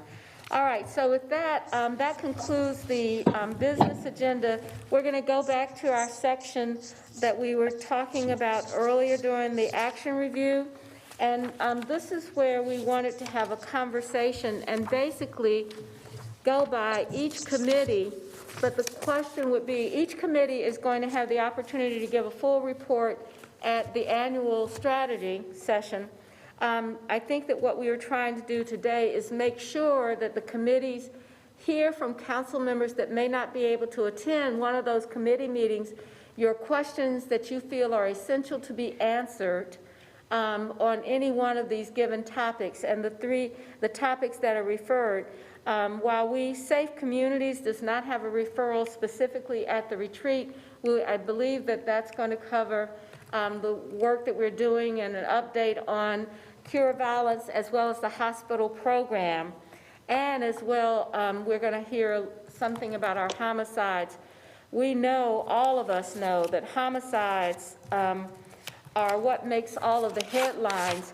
The shootings and people dying makes the headlines, but what we have been thinking and working for so much is how are we going to do this work to prevent those homicides, to deal with the conflicts that people are having. We've done a lot of work in community policing, community activists, community investment, and it's just really sad that we still have so much work to do, that we have people making choices in this way that harms people with guns or with knives. And so we all know that we're going to be working harder on this. I don't know if we can start with our safe communities, but I think we'll have time at the retreat to review a lot of this. So I think the question that we're asking is, what do you think is essential? What is the essential question for the Safe Communities Committee to address as we talk about the initiatives around Safe Charlotte, especially the initiatives that we've made around homicides? So I'm going to turn it over and let Mr. Eggleston address the key questions that he has and ask if he's missed anything that you help him put that together. Mr. Eggleston? Yes, ma'am. Yeah, I think it's important we reiterate to folks, obviously, what was maybe the front page news of the work that we did on the Safe Communities Committee in 2020 was largely around the reimagining of the police effort. But that did not mean that we took our eye off the ball as it relates to the violent crime that our city, like every other large city in the country of late, is facing, and how that manifests itself throughout our community. So that work has continued and will continue, and I think continue to be the focus of the work we do on the Safe Communities Committee. But the mayor mentioned a couple of the things that we're going to be starting and continuing in 2021, like the Violence Interrupter Program, the Hospital-Based Violence Intervention Program, working with the county, now that we've declared violence a public health crisis, working with them on a data-based approach to addressing it and curing it. The Cure Violence program, which is a national model that we'll be working with local grassroots organizations on here to implement. The Jumpstart Microgrants program that continues to help the grassroots organizations that are doing this work in our communities. The Corridor of Opportunity Investments, the Safe Charlotte Plan, all of that is stuff that we have, or seeds that we have planted over the last few years. And though many of those are things that are long-range plans that will yield long-range returns, I think they're also yielding some immediate impacts. And I know that, you know, the one thing that tends to catch people's eye at the end of a calendar year is the number of homicides in our community. And it was high, and it is unacceptable. It's hard to compare it year over year with things that happened 20, 30 years ago because our city's got twice as many people now as it did then. But nonetheless, it's something that we all need to be concerned about, but it really stems from the larger, more complete picture of violent crime in our community. And that's what we've got to address. Some of the things about whether or not someone loses their life in one of these interactions are simply random, but the violence is not random.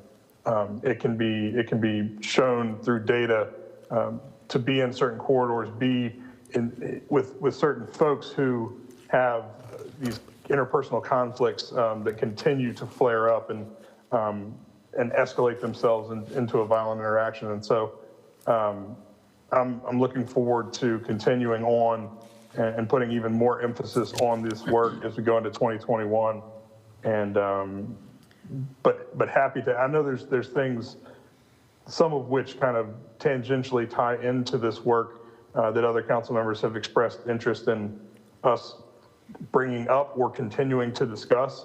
So open to other things for us to be working on, either directly addressing the violent crime issue, which I think will be the core focus of our committee, or things on the periphery that council members see the need for us to put some attention on. So what are those items from the council that you think have to be discussed by the Safe Communities Committee around these subjects? I'll let council members speak for themselves, but I know just in the last couple of days, Ms. Watlington and I have talked about something that I know that she has worked on already. And I know Councilmember Graham has been involved as well as it relates to code enforcement and some, I'll say repeat offender type problem businesses that are allowing some of the crime in our communities to happen right at their doorstep, or even in their business, and not doing much to be a part of the solution. Whether or not they're a part of the problem, they're not trying to be part of the solution. So and figuring out how the city can have more strength in addressing those and heading that off. So I know that's one in particular, but if other folks have things that are on their mind, would be open to that conversation now or next Monday and Tuesday. All right, so I'm going to actually ask Ms. Watlington and Mr. Graham, what is the question that you want addressed, and then follow that by Mayor Pro Tem and then Mr. Winston. So Ms. Watlington, Mr. Graham. Sure. So two things come to mind. Councilmember Eggleston already mentioned one. I'll actually defer to the city manager because I know that we have been working on it, but in terms of how that policy question has been posed to staff, I would defer to him for that specific question, but I will tell you that it centers around, exactly like Councilmember Eggleston said, the role of the businesses, particularly the corner stores with alcohol permits for off-premise consumption, their role in the community, and how we can better enable and also better regulate in partnership with the state and, of course, our local law enforcement agencies, and even with our zoning regulations, how we can ensure that we are creating robust support systems and standards, and also local policies to make sure that our businesses are equipped to help us prevent crime. And then secondly, we know that we have seen and continue to see concerns from neighbors regarding drag racing in our streets. And then as obviously as a component of the violent crime, gun violence in our community. So I will just give the city manager a moment if he'd like to elaborate a little bit more on what I've said, if need be. If not, that's fine too. Okay, thank you, Mr. Graham. Do you want to add any question?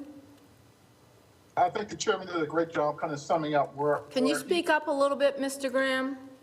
Yes, I think the chairman did a great job summarizing where the committee is. I'm certainly right there along with them. Councilmember Wallington reiterates something I'm very interested in, which is the nuisance abatement for the non-residential property code enforcement.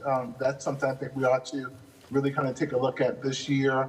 Very interested in kind of moving forward with cure violence. Obviously, one murder is too many, but we had a record-breaking last year. And then lastly, and I know we talked about this last year, but the collaboration with the county around mental health and substance abuse, those are areas that are really impacting corridors and community. Obviously not in our tool chest there. So again, just wanted to highlight the importance of that collaboration and really put a spotlight on it this year. Thank you. Mayor Pro Tem? Thank you, Madam Mayor. I also just want to tag on that notion of the nuisance abatement for residential. Mr. Bokhari and I were recently out in a neighborhood in his district and met with some of the residents there, and they talked about a house that has been really problematic in their neighborhood and has increased incidents of crime and violence around them. And it reminds me, going back to when Chief Monroe came to Charlotte, and Chief Monroe, with the district attorney, I think Andrew Murray at the time, really focused on the 20% of the people that committed 80% of the crime, as they would say. And when we look at, for instance, this particular offender who has been arrested many times for low-level offenses, the police department are frustrated with that because they're low-level offenses and they're not going to go to court when you have a district attorney's office who has a 2-year homicide backlog. So it's a problem that we looked at 10 years ago, and we'd come back to it. But if you could take care of this issue where this one house, maybe the guy's only getting arrested for marijuana offenses, but outside the house, it's attracting a lot of trouble, it's attracting a lot of crime, and it's attracting shootings. So I'd love to see us work with our police department and our Great Neighborhoods committee to go back to strategies like that as well. All right, Mr. Winston? Yes. So I would encourage us, I know we're going to have a lot on our plate this year, for us to understand what this body is really set up to do best. And that's to think about a high level and really the overarching themes. And as it relates to community safety or safe communities and violence, we really need to be thinking about the source of violence in our community, our whole community, and how we can affect that. I know we talked about, as it was said, a couple council members are definitely want to look at nuisance abatement. I just want us to remind us that we've had this conversation about that, and we should continue to have and see how we can use the tools that we have better. But let's just acknowledge that that is a real kind of zoomed in specific, these are specific examples in specific places. We really started to look at how do we affect gun violence. And we looked at violence interruption in the streets and in the hospitals. But I think it's going to be, for us to continue to have community support, we need to lay out all of the kind of source of violence areas that we are going to look to attack and how we're going to engage our community. The place that I think that we should really focus on this year, and I hope we will give it serious consideration, is how do we have an impact and take a public health response to intimate partner and domestic violence. We know that year over year, that is the source of so many homicides, and so many instances of acute violence and long-term violence. We know that during the pandemic, resources around intimate partner, domestic and child violence and child abuse have been severely strained. We know that we already have big ideas and things in the work with our partners at the county and our other partners throughout the region. For instance, if we've talked many times about the family justice centers and or centers and the use of that as a tool in combating that. We've also talked that in itself, even if we figured out how to get it right, would not be the solution to finding a different policy approach to intimate partner violence. I think we owe it to our community to come up with that solution. And I hope that we will look to find a way to take a real all hands on deck approach, as this is something that doesn't just affect specific blocks or specific businesses, but affects every neighborhood in every district, in every zip code of the city. Thank you. Ms. Johnson? Thank you. One of the areas that I'd also like to take a look at this year from the safety perspective is police officer hiring. We know that there's a challenge in recruiting. So I'd like to take a look at when we're losing these applicants. I was able to get a report from Chief Jennings that kind of tracks the trends on the passing rate and the completion rate. And the first report that I looked at, 1% of the Black females that apply are hired compared to 10% of white females.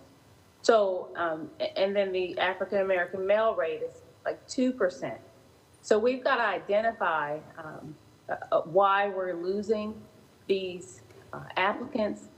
If there are tax incentives that we can take a look at to recruit officers to live in the city. I know there's some other incentives, but we really have to be intentional about increasing the police force to be more representative of our community.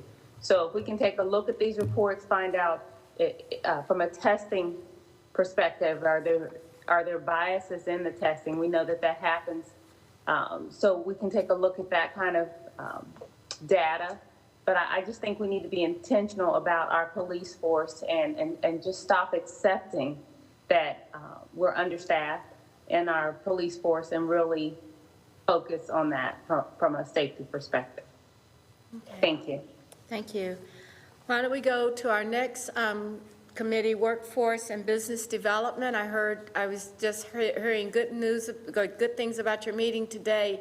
Mr. Mitchell, do you want to ask the council, or do you want to give them kind of an overview? But what's the critical issue there that council really needs to address at the annual strategy session? Mayor, thank you, and I agree. Staff did an excellent job today at our meeting. So there are two things I would like for council to give us some direction and input at the strategy session. One is our whole new workforce development plan that we're working on.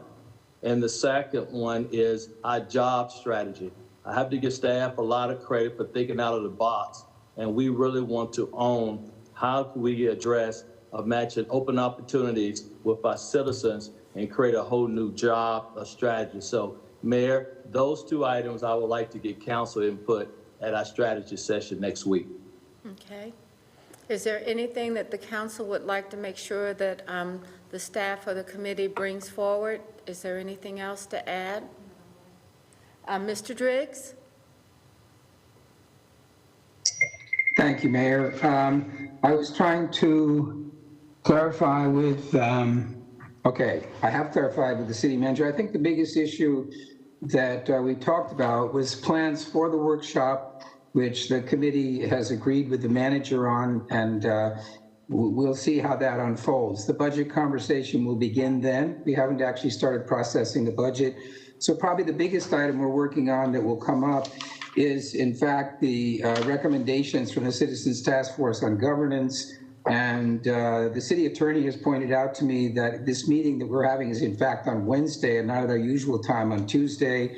So if anybody's still listening, I hope they'll take on board the clarification. We'll be meeting at 2:30 on Wednesday. And the goal, as I suggested before, is to help council kind of progress in terms of processing exactly the questions that were brought up early. And I think that's the biggest item that will come up at the retreat from our committee. Thank you. Okay. So, Mr. Mitchell, I'm going to go back to you and make sure that council members get to weigh in on your request around workforce development, what's necessary and the job strategy, and then we'll go on to governance and the and budget process. So anything further, Mr. Mitchell?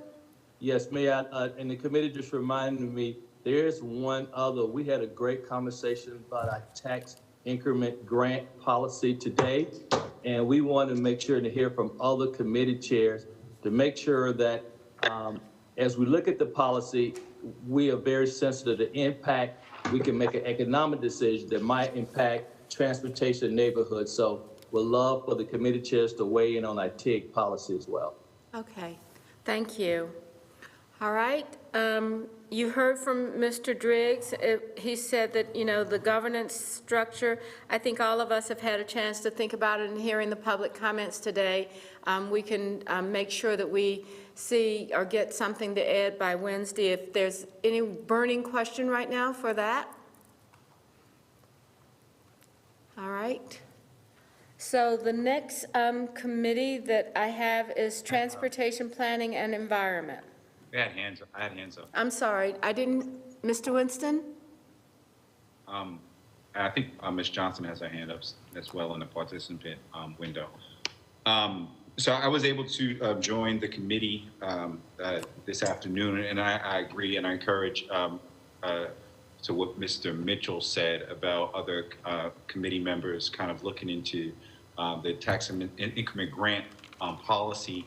I would encourage us, and this is something I said in committee this afternoon, that language matters a lot. I think we need to be looking at overall the guidance that we're giving staff around economic incentives, our full package of suites of economic incentives. And I think the way that we can kind of do that is if we take a look at our priorities year to year, because our priorities as a council and where we want to invest and the goals that we have change, but the incentives that we use don't always change along with our priorities. And we see time and time again how when that doesn't get addressed, things don't go as smooth as they can.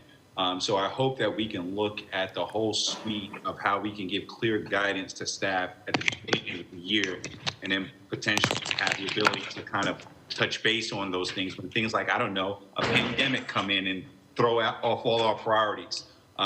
So I encourage us to really kind of drill into that. All right, thank you. Ms. Johnson?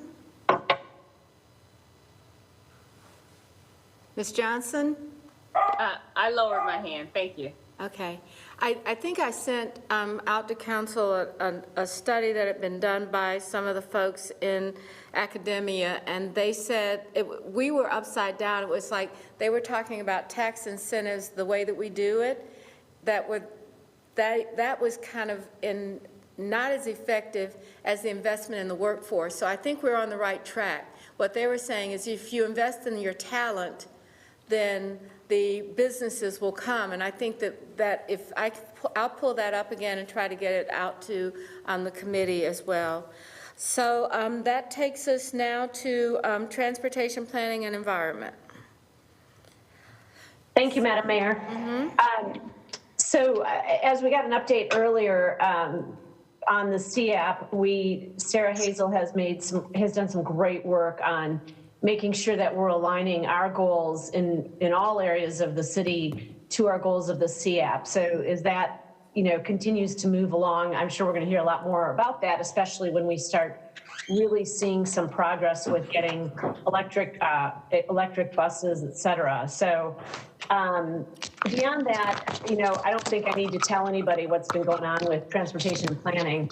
Our biggest area if somebody might need to mute on their end, if you're not muted. But we've got 3 things that are really going to be critical this next year in 2021. The UDO, which is our Unified Development Ordinance, is set to be for an adoption process in late fall of this year. And that is, of course, to consolidate all of our development regulations into a single document. And then with that, the comprehensive vision plan is the guidance, the policy guidance for the goals and strategies of the UDO. And that's set up to also be adopted this year in 2021. And then as if that's not enough, we've got Charlotte Moves. So I don't need to reiterate all the work that we have to do with Charlotte Moves, but it's fair to say that most council members still have a lot of questions about that we hope will get answered during the council retreat with regards to how the money is going to be spent, in what order, along what timeline, the debt payment, what it means to residents in terms of how much does it cost, but what are also the benefits and what's the monetary value of that. So we really hope we'll have a robust in the weeds conversation with regards to what the sales tax increase can actually mean for the Charlotte Moves, for our mobility plan during the retreat. So I think that's probably enough. Just a little bit. So are there questions for the committee to bring forward specifically that you haven't probably already heard from or heard about among each other? I really encourage us to really think through what are our questions so that we can't have a discussion without sharing the information that you find that's important, that's not workable, or whatever. We've just got to get a level setting for everybody to be able to get there. So, Mr. Winston. Yeah, I think that, I've talked to many of you individually, and if I haven't, I will. I think that the work that Transportation and Planning and Environment Committee does this year is going to be some of the most important work that's going to, that's going to resonate over the next couple of decades or several decades here in Charlotte. As Ms. Eisel said, we're going to have to get in the weeds of a lot of discussions, and the effectiveness of our ability to do that is going to play an outsized role in the community conversation. I hope going into the retreat next week and coming out of it, that we form a plan and look back to the way we dealt with our Safe Communities plan. I think what we did really well there, we created arenas for all of us, all 12 of us, to be able to get into the weeds in an effective way and continue to move the process forward. So I hope we kind of lay out a plan for us in the community at some point in time of how we're going to break up this elephant of conversation that we're going to have into the separate parts and really kind of air traffic control it through the kind of 360-degree policy questioning and consideration that is going to be needed to see it be done successfully. Okay. Any other comments? I don't know if there's anything Mr. Graham would like to add to great communities after having the affordable housing framework and a lot of those things that we talked about earlier, but I think that was kind of our model for really getting an understanding of how things work. So, Mr. Graham, is there anything that you need to ask the council specifically as you continue to work in great neighborhoods? No, thank you, ma'am. I think Mrs. Wyman did a great job kind of outlining our goals and objectives and the challenges that we have along the way. There are a couple of policy items that are currently in the committee for deliberation. Don't think we need to talk about that specifically at the retreat. So I think we're good to go. I would just encourage everyone to take you up on your suggestion, Madam Mayor, is to review the video from the Mecklenburg County relating to the presentation that the Assistant County Manager gave on the tent city, just as a FYI. Thank you. That's good. But I also think one of the things that you said is that if we can come out of the retreat with shared understanding and of the issues, and we can get a list of the policies that we have to vote on to move any of these areas forward, I think that that would be truly success. But I also want to remind ourselves that we do every year try to determine what those strategic efforts are that will guide the way that we operate and fund this community. And so the budget steps are really important, but if we don't know where we're going, it doesn't help the staff to really shape what's important to be in a plan that people can depend on and rely upon, that we will be willing to finance. And so I'm really looking forward to that discussion on our top areas of work, and knowing that we have an ability to explain to the public what those are and how we're going to move forward. So with that, Mr. Jones, do you have anything for us as we end the committee report discussions? No, Mayor, I would just, I guess at a very, very high level, reinforce the conversation that I had with the Budget and Effectiveness Committee. We're at the beginning of the annual strategy meeting, and there's a conversation very much like this to make sure that the council is aligned with what are the priorities for the year, as well as a reflection of how the council, the committees, and the staff made progress towards the 2020 goals. And then in the afternoon, there will be the committee report outs with a focus on the specific task force recommendations from the public hearing tonight. And then as we go into day 2, it'll be very similar to what we've done in the past to make sure that the key projects are discussed. Also in day 1, we'll have a robust conversation about where we are financially, the CARES funds, and what's our capacity moving forward, not just in terms of our CIP. As Mr. Driggs has said over the years, it's time for us to begin to populate that, unlike in the other 2, let's say, bond cycles where they were attached to a tax increase. This is not the case for this next bond cycle. So I think there's a great opportunity for council to roll up their sleeves and have discussions about not just the priorities from last year and the priorities going forward, but how we can fund many of the projects that are out there, Mayor. So I think with that, the only other thing I would say is that it's really hard to have a virtual meeting and make sure everybody's is engaged. And so I hope that people will block out this time, because we are still limited to 10 people, and we've got 2, 4, 6 in this room. So if you want to join us, then you are welcome to.